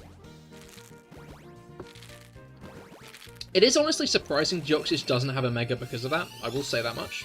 But I guess maybe they didn't want to give any other Mythicals Megas.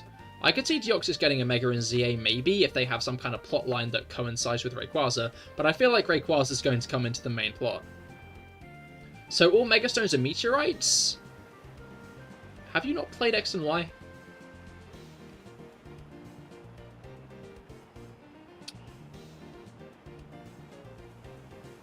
To be fair, I think the lore is clashing a bit, because we kind of get two origin stories for Mega Evolution. Because one of them is the meteorite that collides with the Earth, and then the praise of the Draconids, the Draconid people, gave Rayquaza its Mega Evolution. And then Mega Evolution's always had a history in Hoenn. But the Mega Stones in X and Y were made by the Ultimate Weapon. When AZ fired the Ultimate Weapon 3,000 years ago, it drained the life force of Pokemon, and their life force was then converted into Mega Stones.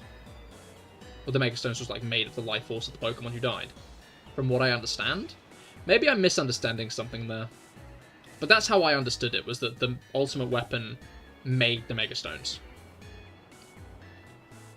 Which is odd when the meteorite also brought Mega Stones to the Pokemon world. Which is it, Lysander?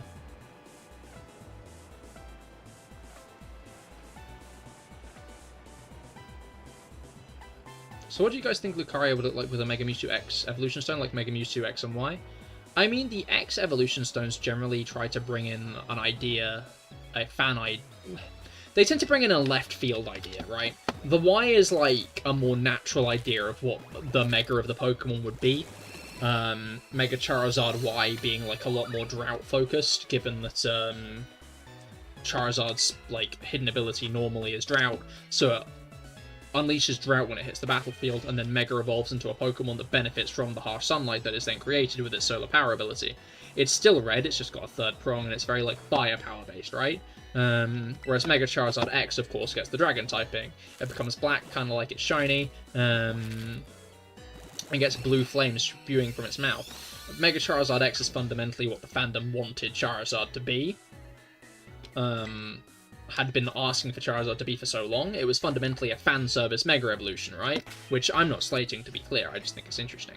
Then Mega Mewtwo Y is obviously a very like pure psychic type. Its psychic abilities go up 10, 11 fold as it gets an insanely high special attack stat. It almost kind of starts becoming more Mew-like. It becomes smaller, and then it gets that weird like thing on its head.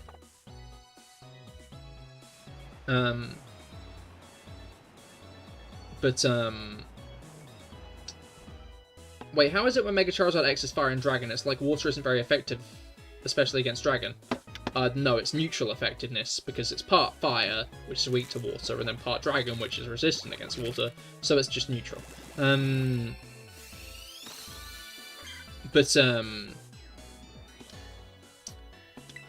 Yeah, so, as I was saying, the X evolutions tend to be like what the fandom wants a Pokemon to be, so I think a Mega Lucario X would be a lot more aura-based than Mega Lucario is right now, assuming Mega Lucario, as it is right now, is Mega Lucario Y.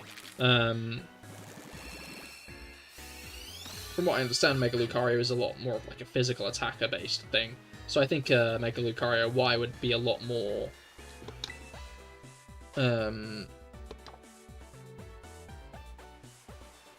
I think a Mega Lucario Y would be like a lot more specially focused. It would be a Pokemon tailor-made to use Aura Sphere, basically. Maybe it would even have like the Mega Blastoise, Mega Launcher ability where it powers up Pulse moves, which Aura Sphere is one of. Or maybe it'd be some other kind of Aura-based ability where it raises its evasiveness or something because it can sense the aura of other Pokemon around it. So it's like one side weakness, one side resistance? No, it's neutral. When a Pokemon is two types, one weak to a type, one resistant to a type, it cancels out, it's neutral.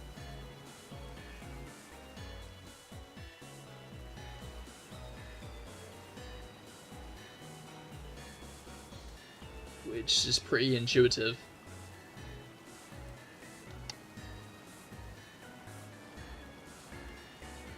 If you times something by 2 and then halve it, you end up with the original number. Oh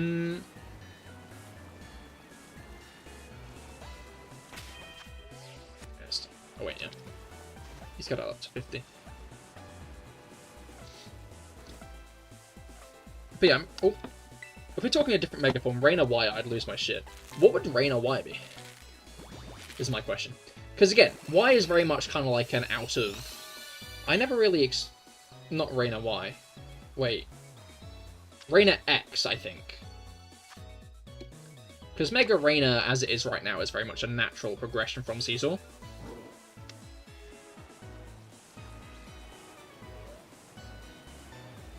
Now this is a tough question. Why? Greninja and Zoroark both dark types, but Greninja's also water.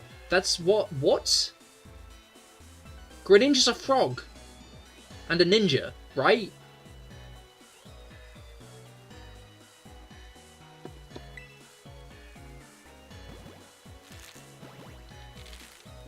Just dark, because ninjas are like assassins. Sneaking through the night, right? They're like a very like kind of like stealthy, right? Dark.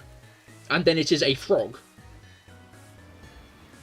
From the water. So it's a water type. Zoroark's a dark type because it's a fox, which I think are generally associated with trickery and deceit, which is amplified in the sense of it can disguise itself. It controls illusions and can make itself appear as things that it's not, which I'm pretty sure is more of a kitsune-based thing. Which is like a very big thing from Japanese folklore. So it can like disguise itself, which in trickery and deceit is dark and evil, so it's dark type.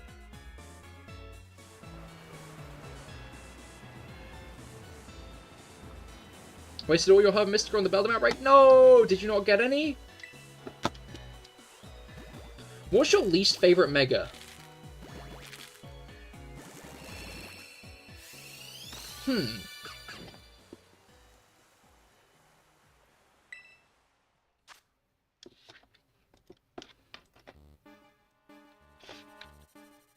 Pokemon Mega Evolutions. Once again, I feel like my lack of being a hater is going to generally leave me quite opinionless on this matter. You know? Like I'm struggling to really think of any I straight up dislike.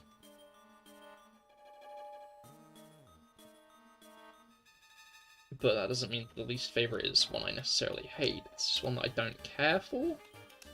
I'm not really sure which Pokemon that would be. Mega Manectric is a bit over the top, I think.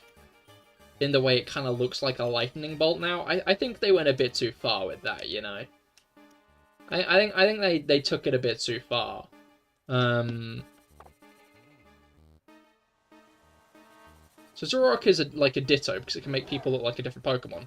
Well, no, it transforms into different Pokemon, but it doesn't transform into different Pokemon, right? Like...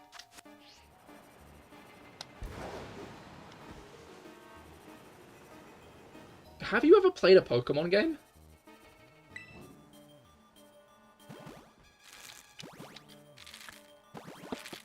Just genuine question.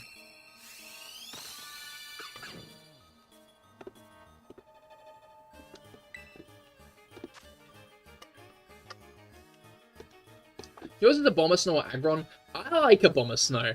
I used a Bomber Snow in my first Y playthrough. It was slow, it was quite shit. Played Sword and Shield and Let's Go Pikachu, I see. Well, Zoroark doesn't learn Transform. Zoroark is an illusion a bit, like, has the... Zoroark controls illusions. Ditto physically transforms into a Pokemon. Zoroark uses... words. Zoroark uses its illusory abilities to disguise itself as another Pokemon. So Zoroark's still a Zoroark, underneath its disguise.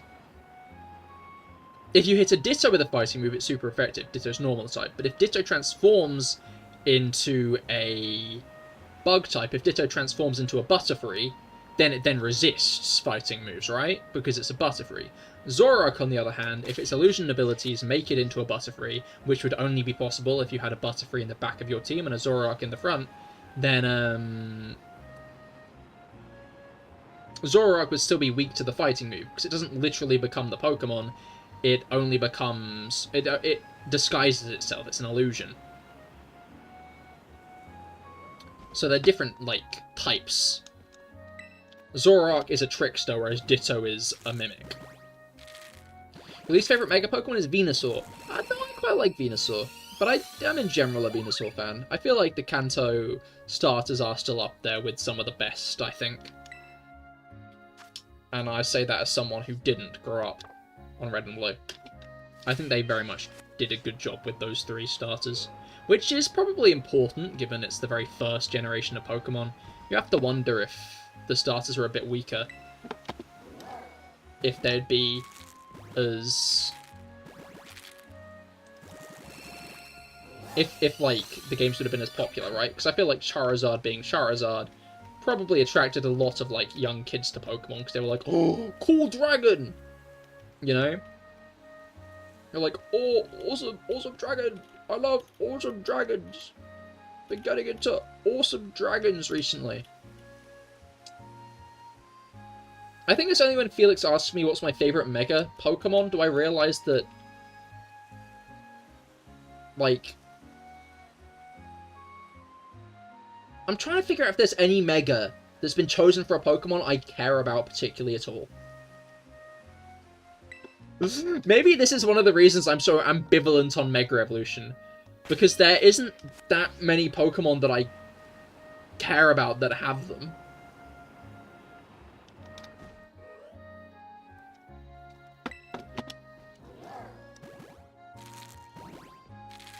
You know? Like, Pokemon having Megas, right, makes me like some Pokemon more, because I like their Mega designs, right? Like, Lopunny's, for example, the way it kind of, like, gets that, like, kind of, like, more gym clothesy aesthetic as it gains the fighting type. I like that. That's interesting. Then, like, a Bomber Snow, for example, I wouldn't have used a Bomber Snow if it didn't get a Mega Evolution in X and Y, because I wanted to use Mega Evolutions. Versus Gallade. Gallade is a good choice, to be fair. But yeah, I wanted to use Mega Evolutions, right? So I specifically started using Abomasnow. So now Abomasnow's gone up in my estimation because of it, right?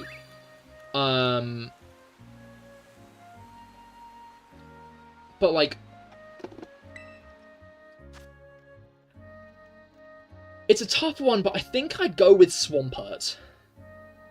Because I do quite like the Mudkip line. And Mega Swampert does go hard. Mega Metagross is another very nice one. And again, I do like the vibes of Mega Lopunny, but I feel like if I'm like, Mega Lopunny is my favorite, I'm going to get called Laguna. So I'm going to not say that.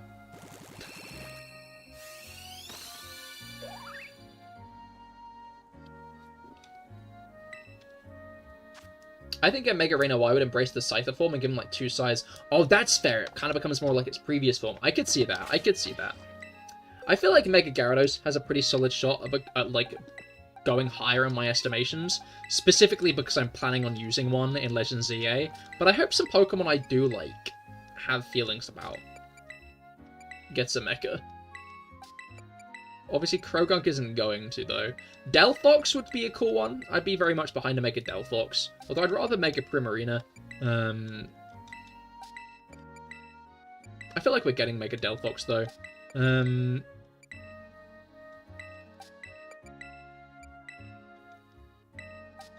gonna have to dwell on this.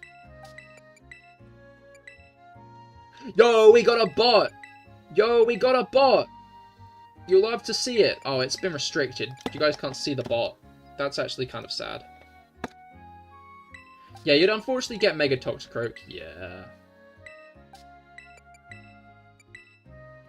Mega Seeking would be shit. Shit? Sick. Mega Seeking would be sick. Would be really awesome.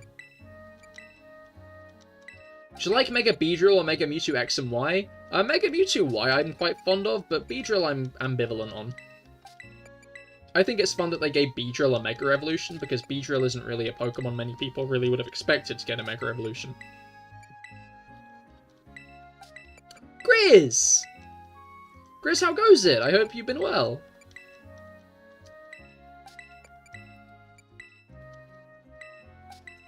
I'd say that, like, again. Been playing Baldur's Gate with Grizz for most of the day.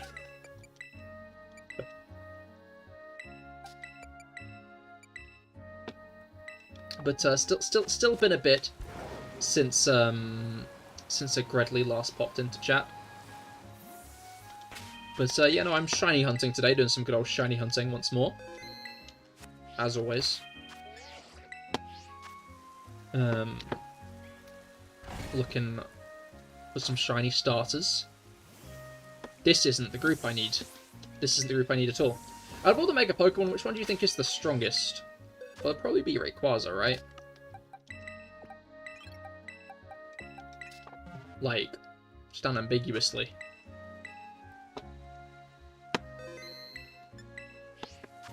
Because it doesn't need a Mega Stone to Mega Evolve. Which means you can give it the Life Orb. Or, like, I guess something less destructive, but you know what I mean. But yeah, Mega Ray is a monster. Exactly. It's kind of like, it is the Mega Evolution.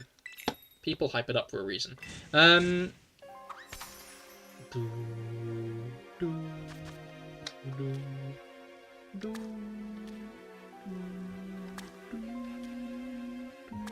Yeah, Grizz is actually the artist of my... No, the banana! Grizz is actually the artist of my profile picture.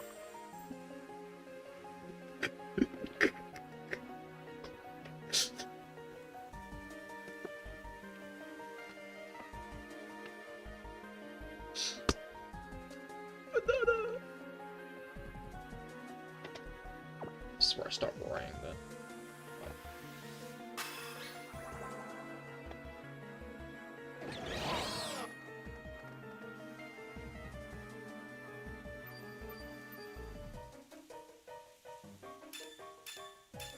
Oh, this is a... Yeah, Grizz is linked. Was that only level 1? Oh, because of the banana. Wait, I still got it, right? I still got the power, right?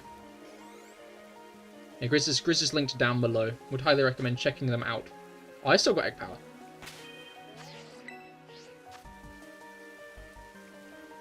Still got egg power 1. That'll do, that'll do. This will be my last batch of the day, though I think been getting late. But yes, very, very talented artist.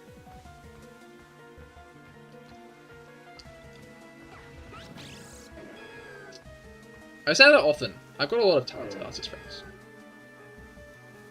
Which is awesome. Because it means I don't have to look for people when I want to commission things.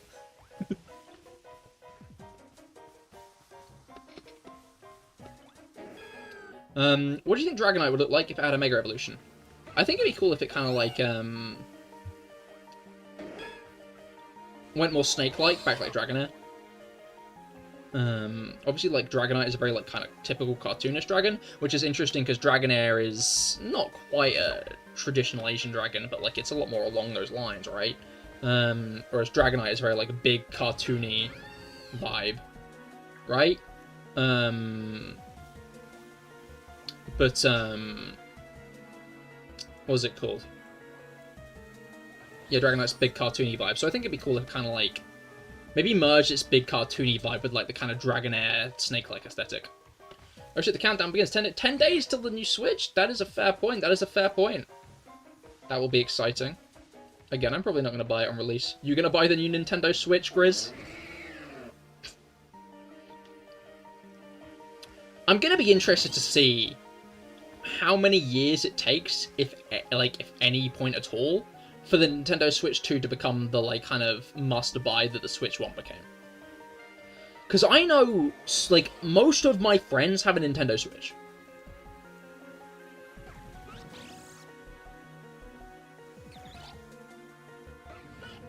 Right?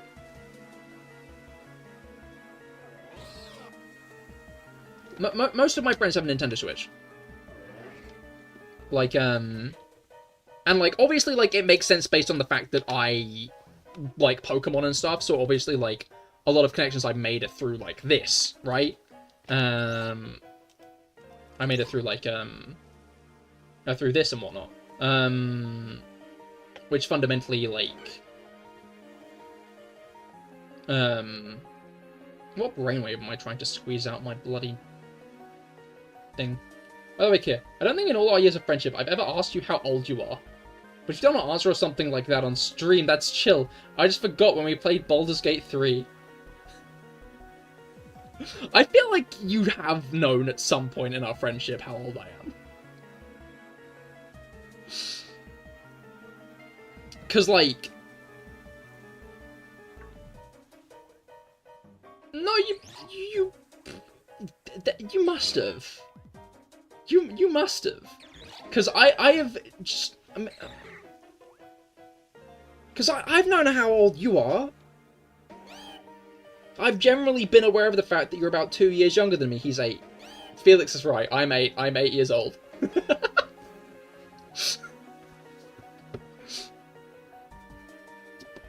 Like, that is just general knowledge I have carried. So it feels weird that you... Yeah, you're 6. Yeah, exactly. Sorry if this is how you found out.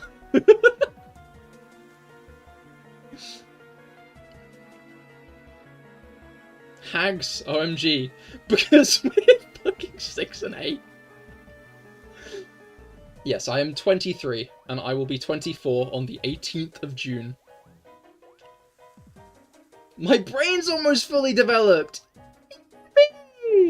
Except that study is wrong. They just stopped taking...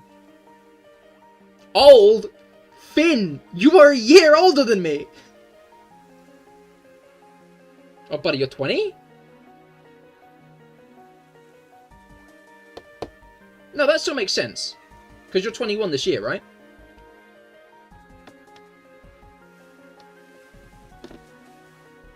No, that doesn't make sense.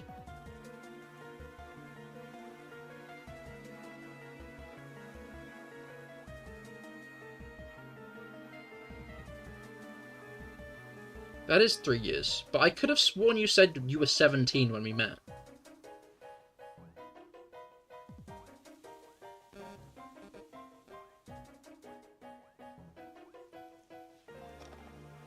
When is your birthday? Impressive, as I genuinely sometimes get my age wrong. Sign of your youth. 21st of December. Wait, then, why did I think it was 17 when we met?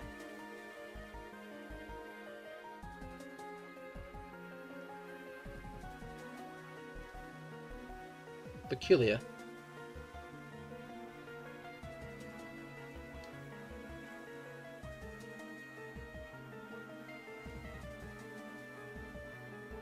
Because, like, that's just genuinely been a fact I've, like...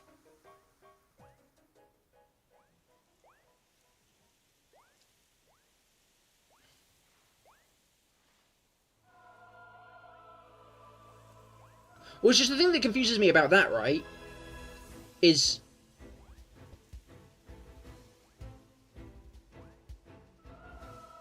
we wouldn't have even talked that much when you were 17.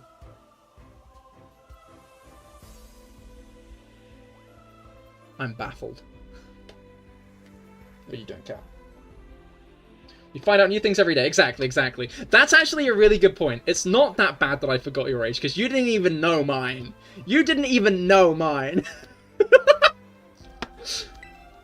I can't be like, oh no, I'm sorry. 4, 5, 6, 7, 8, 9. Okay. To be fair, now that I think about it, I don't know how old Haku is. That is also like a conversation topic that never really came up. I didn't even know your birthday, to be honest. Sorry, bestie. No, because you've been to one of my birthday streams.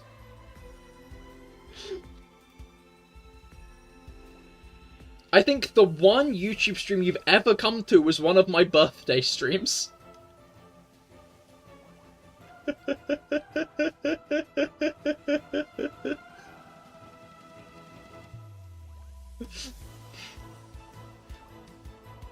That's fair, I won't slate. Oftentimes I look like friends I've known for years, Plaque and Kite in the eyes. And they're like, no, we don't know your birthday, man. And I know both of theirs! To be fair, both of theirs are like on the... they're not on the... they're in different months, but it's the same day. Funny thing, Finn at one point on call said she was 32, and I took that as fact!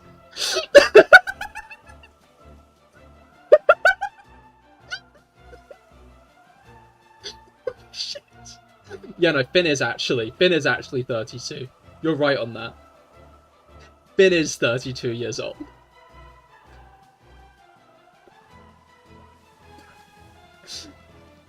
Going on 40. Wait, Grizz, do you know how old Rob is?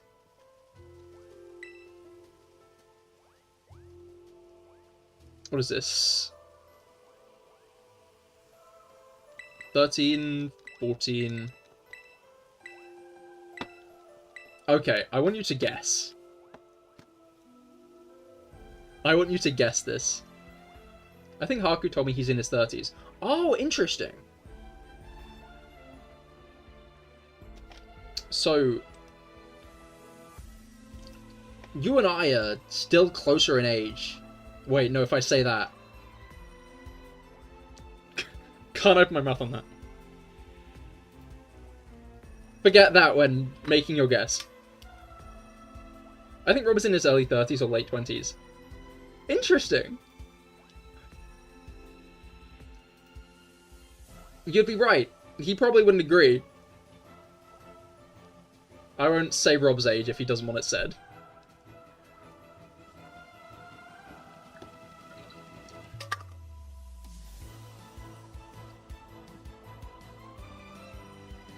It's fine. As it... Just calling your friends old and shriveled in multiple languages. Just you calling your friends old and shriveled in multiple languages.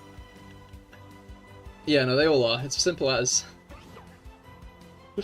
Yeah, makes sense.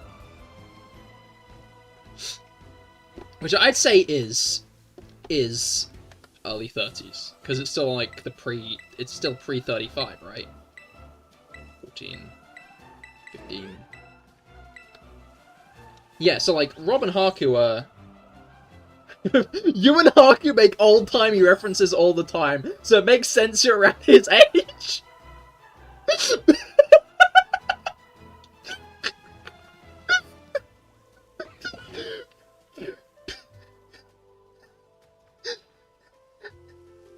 Screenshotted that. I've screenshotted that. That is going to the D&D Discord.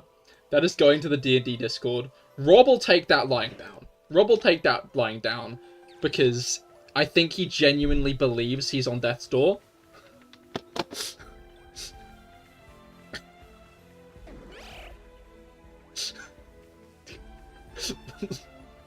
Like, I make a joke calling Rob old, and like he just agrees with me, and I'm like, no,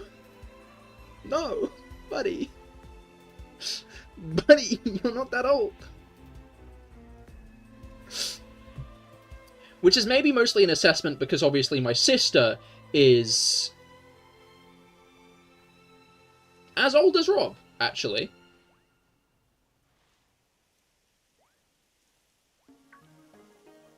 Shit. Yeah, no, she is as old as Rob. I was just trying to remember where Rob's birthday fell, maybe. No, just kidding, I remember Rob's birthday's date. You guys will be organising my funeral sooner than you think. What did you... Rob, no!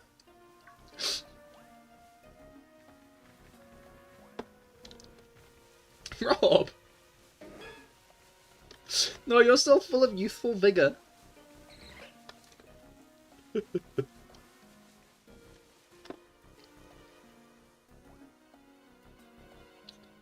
One interaction, Grizz, I'll always remember that I had with you that sticks out in my mind. And it's one of those memories you have where, like, you remember what you were doing at the time as well, because I was building my bamboo farm. Because I just found it really funny. And I offhandedly mentioned my nephew. And you were like, oh shit! And you must have known my age. I guess you didn't need to know my age for it. But you immediately assumed that my sister was younger than me with a son.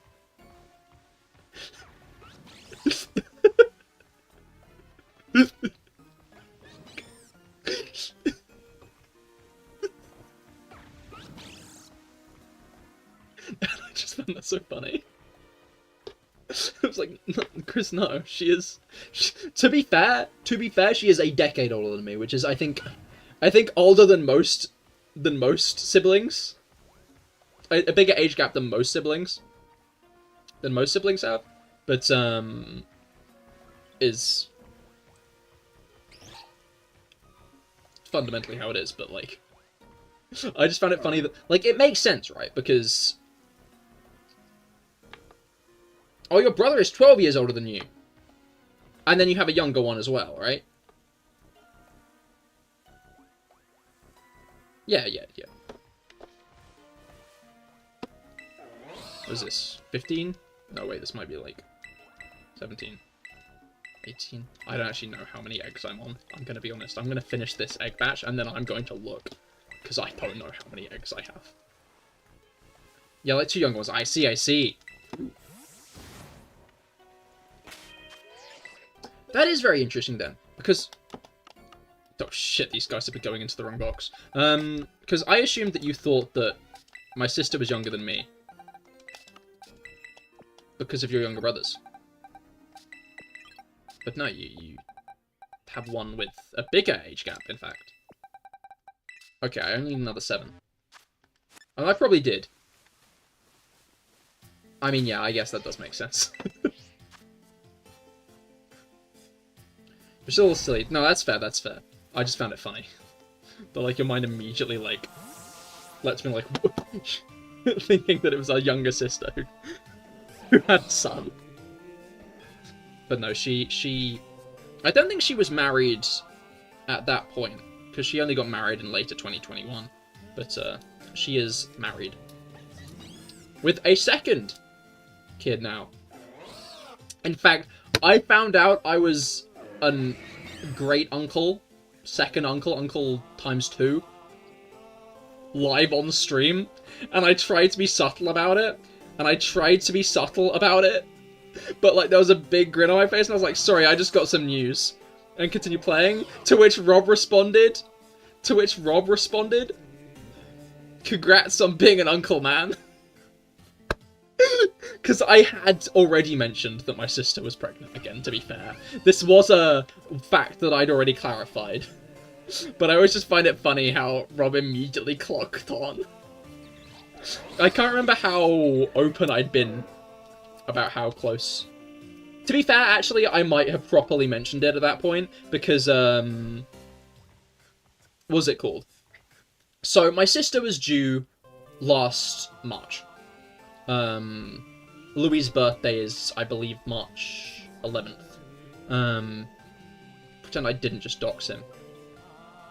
Gonna be honest. Pretend I didn't just dox my nephew.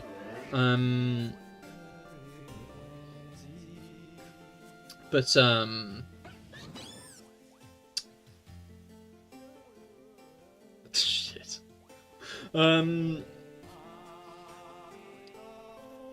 He was born on March 11th. But my sister really wanted to see June. She really wanted to see June too. She didn't get to see the first one in cinemas, and she really wanted to see the second one. So she was 9 months pregnant in the cinema. We all, me, my dad, my brother-in-law, her, and my nephew, my unborn nephew, all watched June 2 together. I respect it, honestly. It was a really good film. If I were 9 months pregnant, I too would see June 2 on release day, specifically so I didn't have to worry about falling into labour during it. I don't think that was the full worry, but you know. You know. But,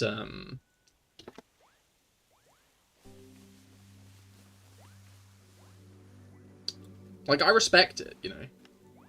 Alright, 1, 2, 3, 4, 5. You should watch it with him all as a family when he's older. When he's older? No, we can make him watch him. We can make him watch it now.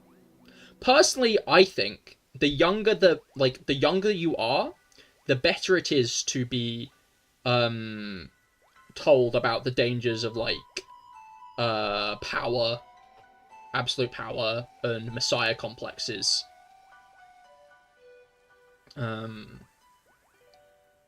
Like, you need to teach kids these lessons young, right? It's important.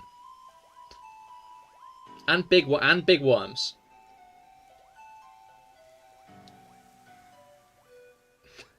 Especially the big ones.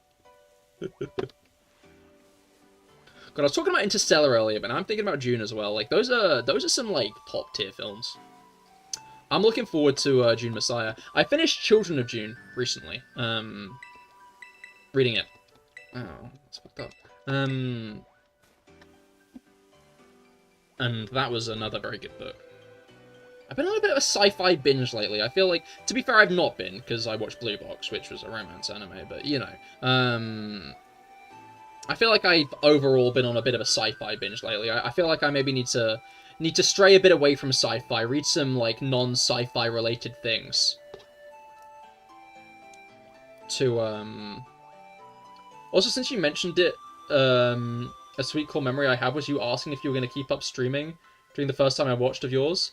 Like, if you'd stream more. And you said something about as long as it's still fun to you, you will. More or less. True and real, and I did very much do that. I have a fucking blast streaming. It was interesting because a bit ago, a friend of mine mentioned that he'd kind of burned out of streaming a bit. And I realized that never really has happened to me. Like, I burned out of streaming specific games, right? Like, Like, I burned out of streaming Minecraft, but I've never burned out of streaming. Like, I just really enjoy streaming. It's just fun. It's just a fun thing. I don't know what it is about it specifically. Probably a lot of different things. A lot of little things. Builds into one big thing, you know. But it is a hobby I find a lot of joy from. And I do hope I'll be able to continue doing it.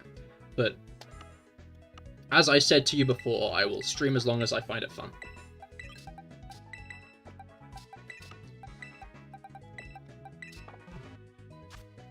I don't know, it's...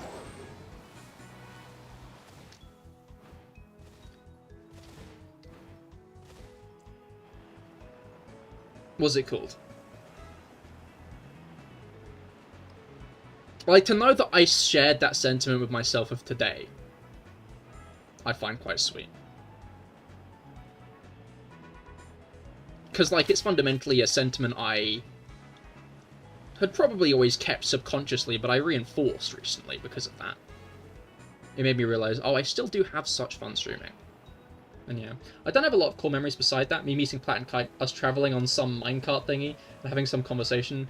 And he wants us an owl on the Origin server crashing into Finn's house once. I always remember that big tree you made. That very, like, a big tree stump on the hill. Like, I think in terms of, like, survival servers, Fable SMP is still, like, the best one I played on. Don't tell Pirate Tom that.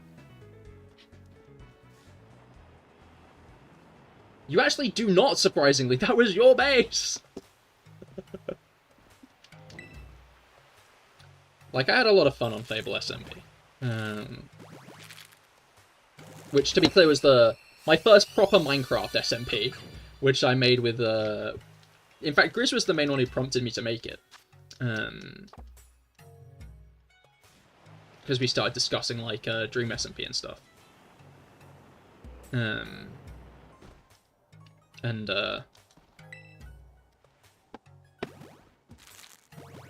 We made Fable SMP because of that. Yeah, I remember most of the OG members. Exactly.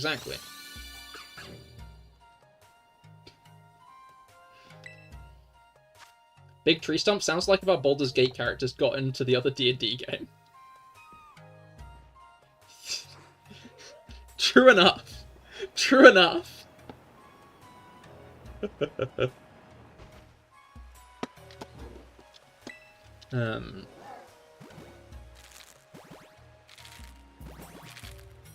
I mean, yeah, to be fair, it was the original members, and then there was one person who joined later, who joined past the start date, and that was Dorsal Fin 1. And...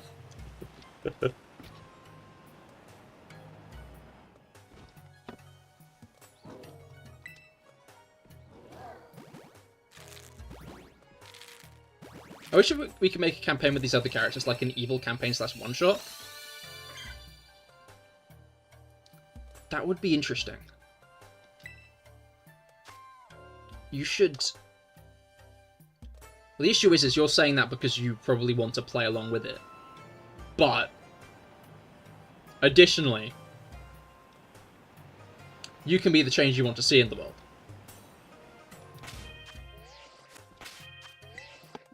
Dorsal Fin is eating a piece of cheese on bread! Let's go!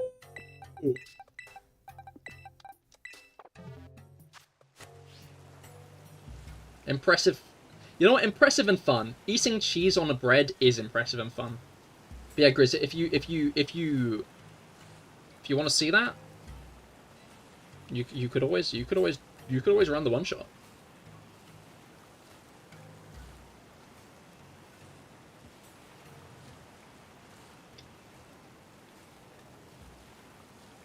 Love a good one shot, I do.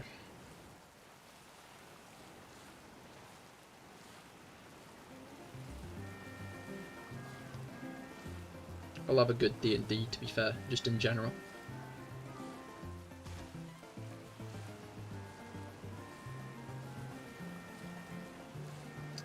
I gotta say, I'm terrified of DMing, because I'm already pretty bad at talking as my character as a player.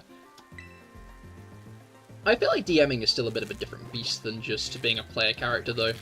It's interesting, like, DMing...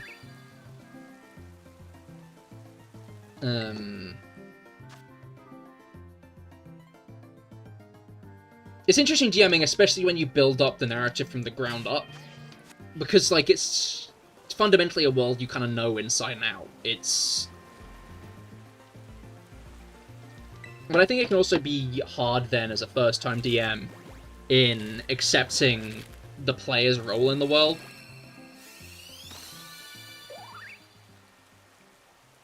Especially if you're, like, a generally creative person. But, I'd say they're very different, like...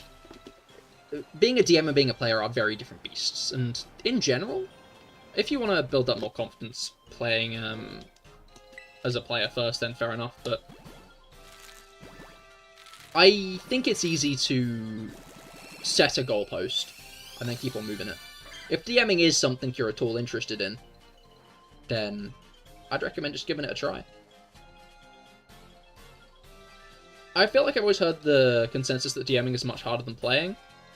Oh wait, I missed Rob's message. Well, I missed a couple of messages, okay. Can I have with Minithos snapping everything out of existence? Exactly. Maybe a quarter of everything out of existence, you know? Because regular size Thanos did half. Minithos does a quarter. When I was a kid, I used to eat ketchup on bread. That... Interesting. Interesting. My sister used to eat... peas with ketchup. Just ketchup and peas, and that was it. That was what I mean. But yeah, no, DMing is harder than playing. I'm not going to beat around the bush. It fundamentally is harder than playing. But I'd say it's harder than playing because there's more work that comes into, like, crafting the world, if that makes sense. When you're playing, you only really have to worry about your own character. Like, in, like, the broad sense. Sometimes you'll have to worry about, like, interacting with other characters and stuff. But, like, obviously there's more to consider when you're DMing. But,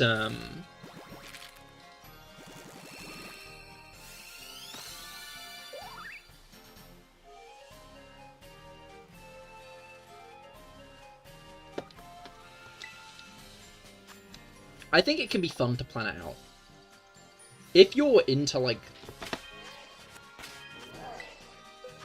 the story... What was I trying to put together here? I've had a ketchup sandwich before. It was fine, just tough times. You've had a mayo sandwich. I have tried a toast sandwich in the past. I have made myself a toast sandwich on a few occasions, actually. Not just one toast sandwich, multiple toast sandwiches. But yeah, DMing's a different beast. But if it's something you're interested in, I'd recommend trying out. At Day's End, D&D is a collaborative experience.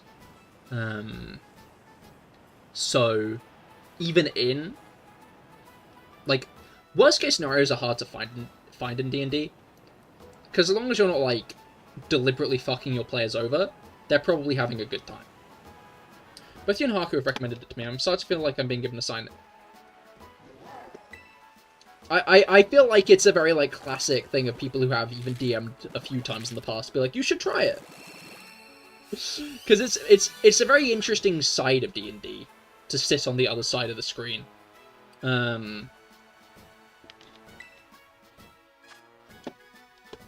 Like...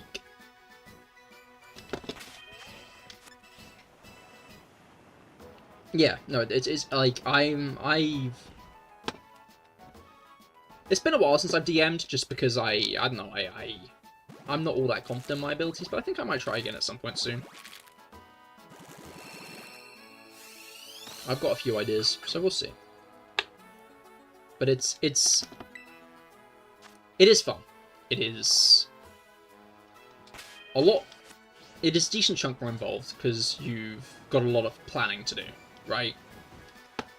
obviously, all we do is sit back and plan how we're going to fight something for 3 hours. Whereas when you're on the other side of the screen, you have to plan out the fight and the plot and the world.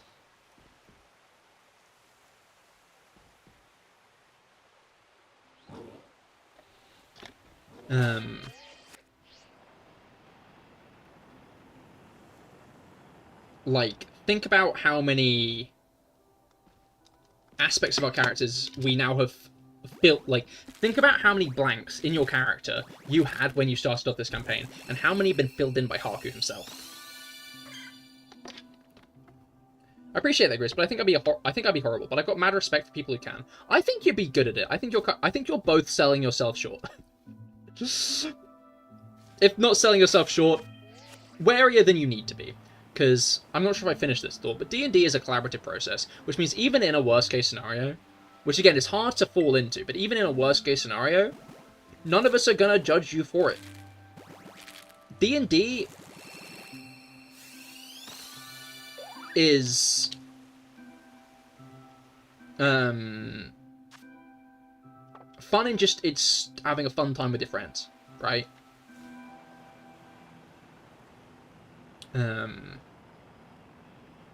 Or I guess having a fun time with people, having a fun time with people in general.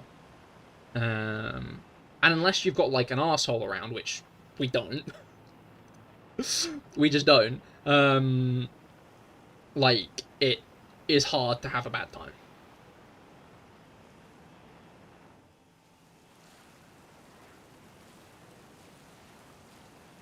Like, I do think I have been quite lucky with my D&D campaigns, because I've not really had many, like, I'd say any with problem players. It's funny because shit, I've got a full team again.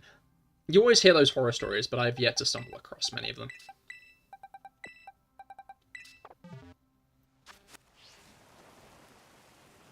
You're already incredibly impressive when it comes to your capabilities to come up with the wildest ideas. You are very creative, Rob. I think it'd be interesting, at least interesting, to see what kind of one-shot you'd cook up.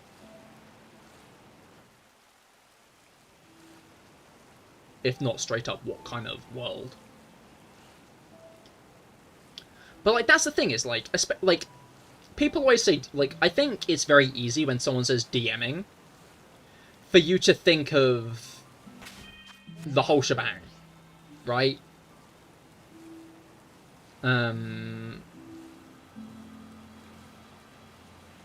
We should all cook up a one-shot to give Haku some player time, as in everyone makes one-shot each. Or we all cook up one-shot together. I'm guessing you mean the former. Maybe. I have considered it a few times. And I feel like I need to buckle down, but I've been chipping away at other projects that I want to complete first.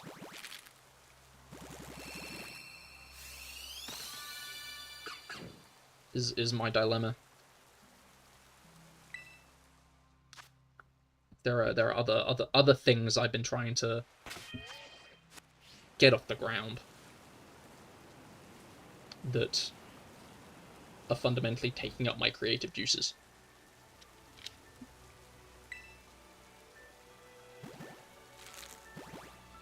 And again, I guess I do have most of a one-shot complete.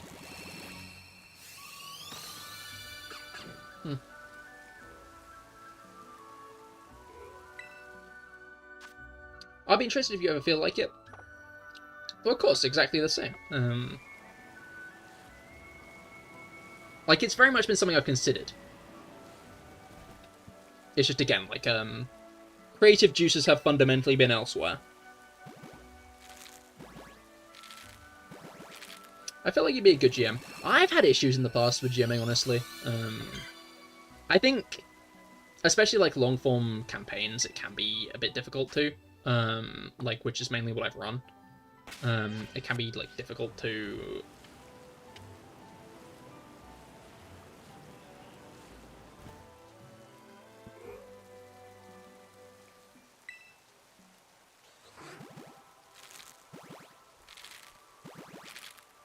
Yeah, but...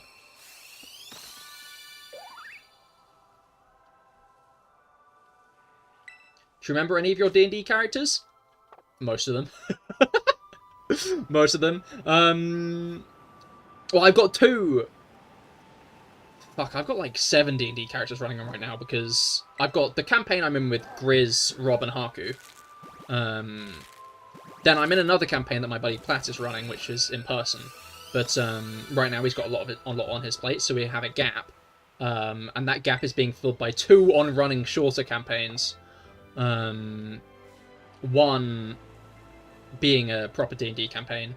Isn't like, sorry, not proper D&D campaign. One being a regular D&D campaign. And then the other being a campaign using the system called Lancer, which instead of like wizards and barbarians and stuff in like a fantasy world is sci-fi. Is sci-fi where you're in like mechs.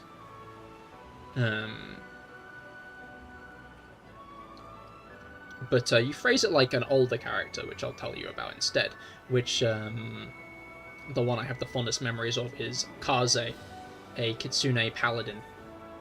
I played in my first proper long-term campaign. Who was a very interesting character, because basically like he'd grown up basically in captivity by the humans of the world, who wanted him for his pelts, basically. He wanted to shave him for his pelts. And once he broke out, he found contact with a long-forgotten goddess, and became her only paladin. So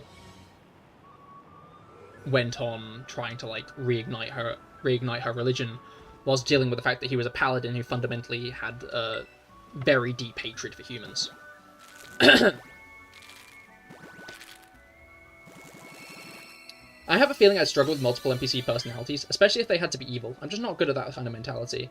That's understandable, I can't slate that. But I feel like it's different playing an evil NPC than an evil character.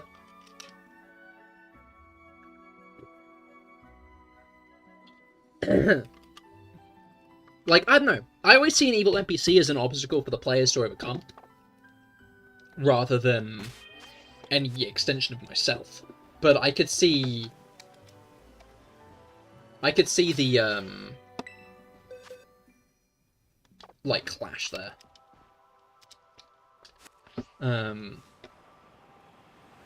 Also, since you mentioned those D&D horror stories before, I saw a video that said most just fall apart due to scheduling, and I love the fact we try so hard to keep up with our scheduling so we can all have fun playing silly characters together.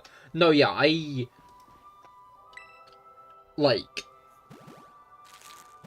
our group is a great one.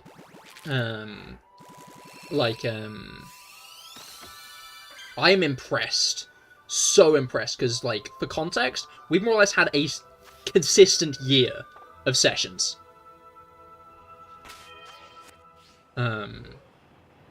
Which is nigh on unheard of for a D&D campaign, I'm gonna be honest.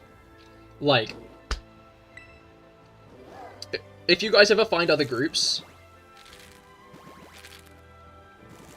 I worry that you're gonna have that whiplash of finding out that, like, I don't know, like, you probably both understand how, like,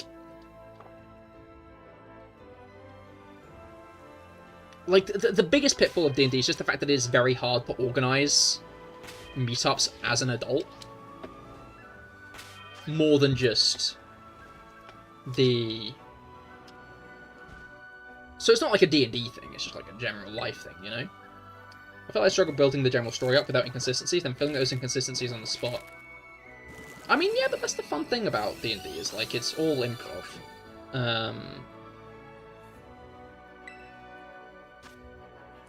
I watch it with my brother. He always has to wait like 3 weeks for his next session, only for it to get cancelled over and over again.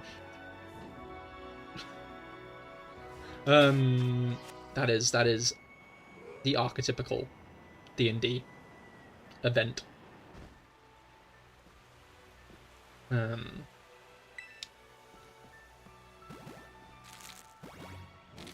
Also, nice to hear that your brother is at least trying to play D&D. Has he been doing it longer than us, or is this a thing that maybe even we inspired? I don't know. It's been playing for like 10 years. Oh, I see, I see. This is your older brother then. Or is it your younger brother?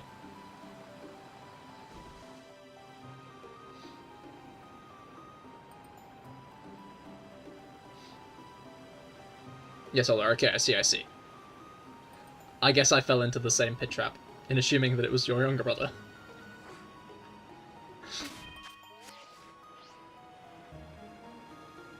No, yeah, but D&D is like one of those very fun games. Because, like,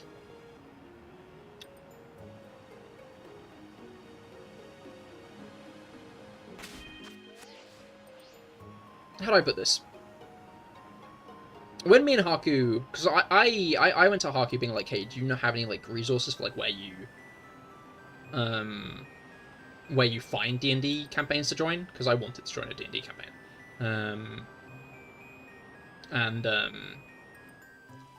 In the end, he was like, I'll DM it for you. Which was incredibly kind of him. But like, then we're like, okay, we're gonna need people for it.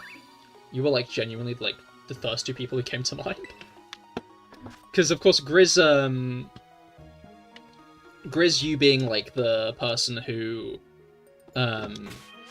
like Fable SMP and stuff made me think of you immediately because like, what's it called?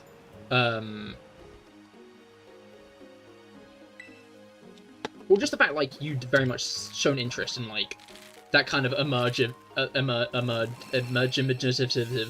storytelling. So I thought, oh, Grizz will be a perfect fit.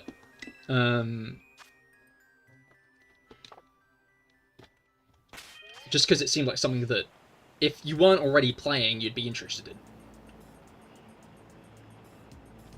in. And then Rob had played it before, but in general, like, maybe this is a thought I've had later, but he's such a gamer that like it's interesting to see him interact with a world. To interact with a game that is so much more...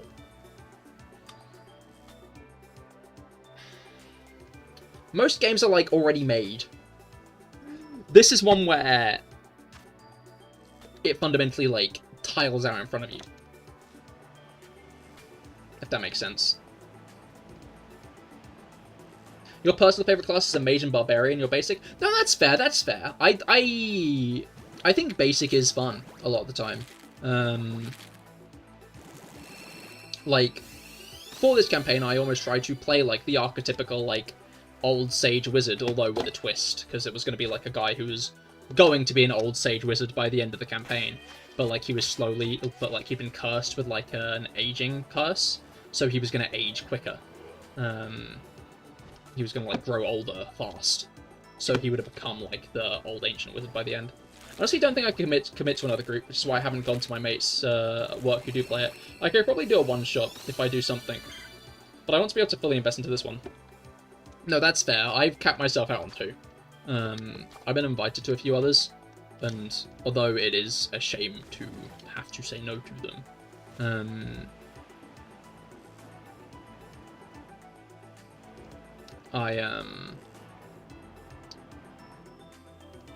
what's it called?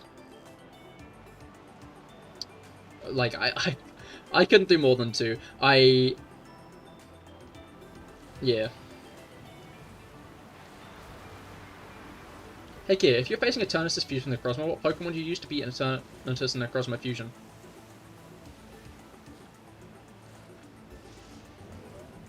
I feel like it's got to be Zoroark still. Bluntly put. I think Zoroark in combination with another Pokemon, in the sense of if you use Zoroark, then what you can do is have Zoroark at the front of the team, and then a fighting type at the back, and then it'll keep on attacking with psychic attacks, so Zoroark won't be beaten. I nearly just put in my first D&D character, Leo. All I knew about him was that he was an elf bar who hated heights and was a dick. Understandable, understandable. What about a Croagunk and Spewpuff fusion? Horrid beast. But yeah, no, I do remember Leo. I mean, that's fair. Like, it's... I think it's more interesting to, like, on thinking back on it, I think it is maybe a bit more interesting to think of a character who does fit in the world more. In my opinion. I'm not going to slate people who have pre-made D&D characters that they do take to other campaigns, but, like, I was making the character, and, I don't know. How do I put this? What thought am I trying to squeeze out? I don't know, maybe it was just that he was never a deep enough character, but I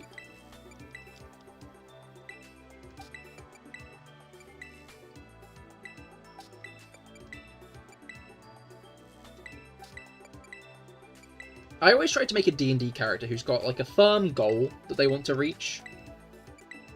If not a... yeah, who's got a firm goal they want to reach, and it's just in general a character who, when I put in any situation, will have something they'll want to do. It's important to, like, have a character you'll always know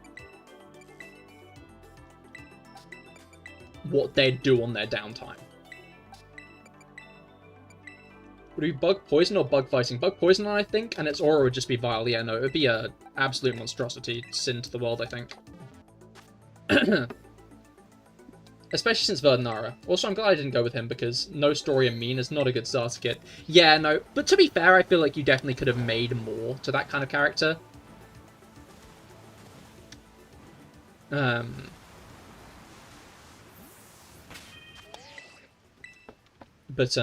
I'd rather have Belly Story and Kind. I think you're selling Raya short. I think he is very much, It's hard to be, like, in comparison to, because, like, I think all three of our characters are really, really good characters. Like, I think we just got, like, a very good core squad in our group. Like... No, I started with him barely, anything admittedly, but I'm really getting into it. I'm glad. To be fair, how do I put this? I remember you saying that you were unsure about him, a while back, that you had uncertainties with him, but, like, especially that last session, that was really, really good roleplay. That was some, like, phenomenal shit. I'm really looking forward to seeing how the story is going to unfold from here. Like, that was a spicy bit of drama there that I wasn't quite expecting to happen, you know? So it was... And I just enjoyed sitting back.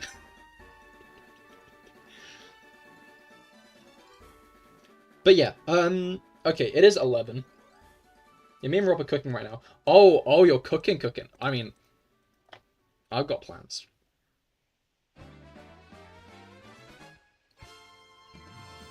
It's interesting thinking how your character will react, but it's also important to keep in mind that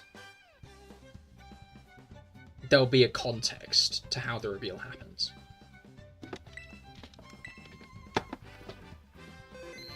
But, yeah. Anyway. It's 11 PM. I'm gonna be honest, it is 11 PM.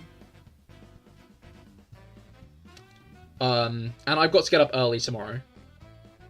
And as I said, I spent way too long watching Blue Box last night. I was up till 4 AM finishing off Blue Box, which fucking peak show.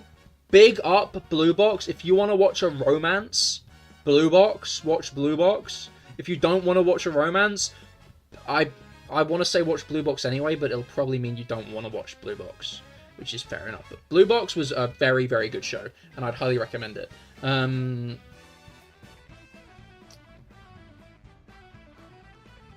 Anyway, sorry, I was thinking about how good of a show it is.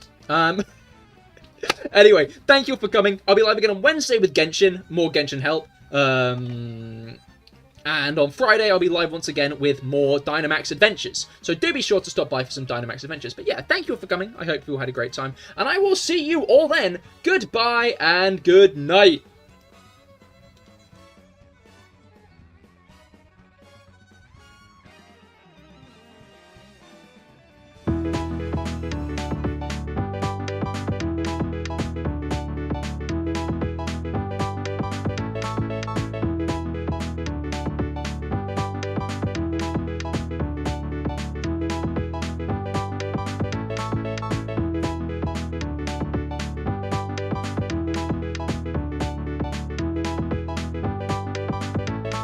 Hey,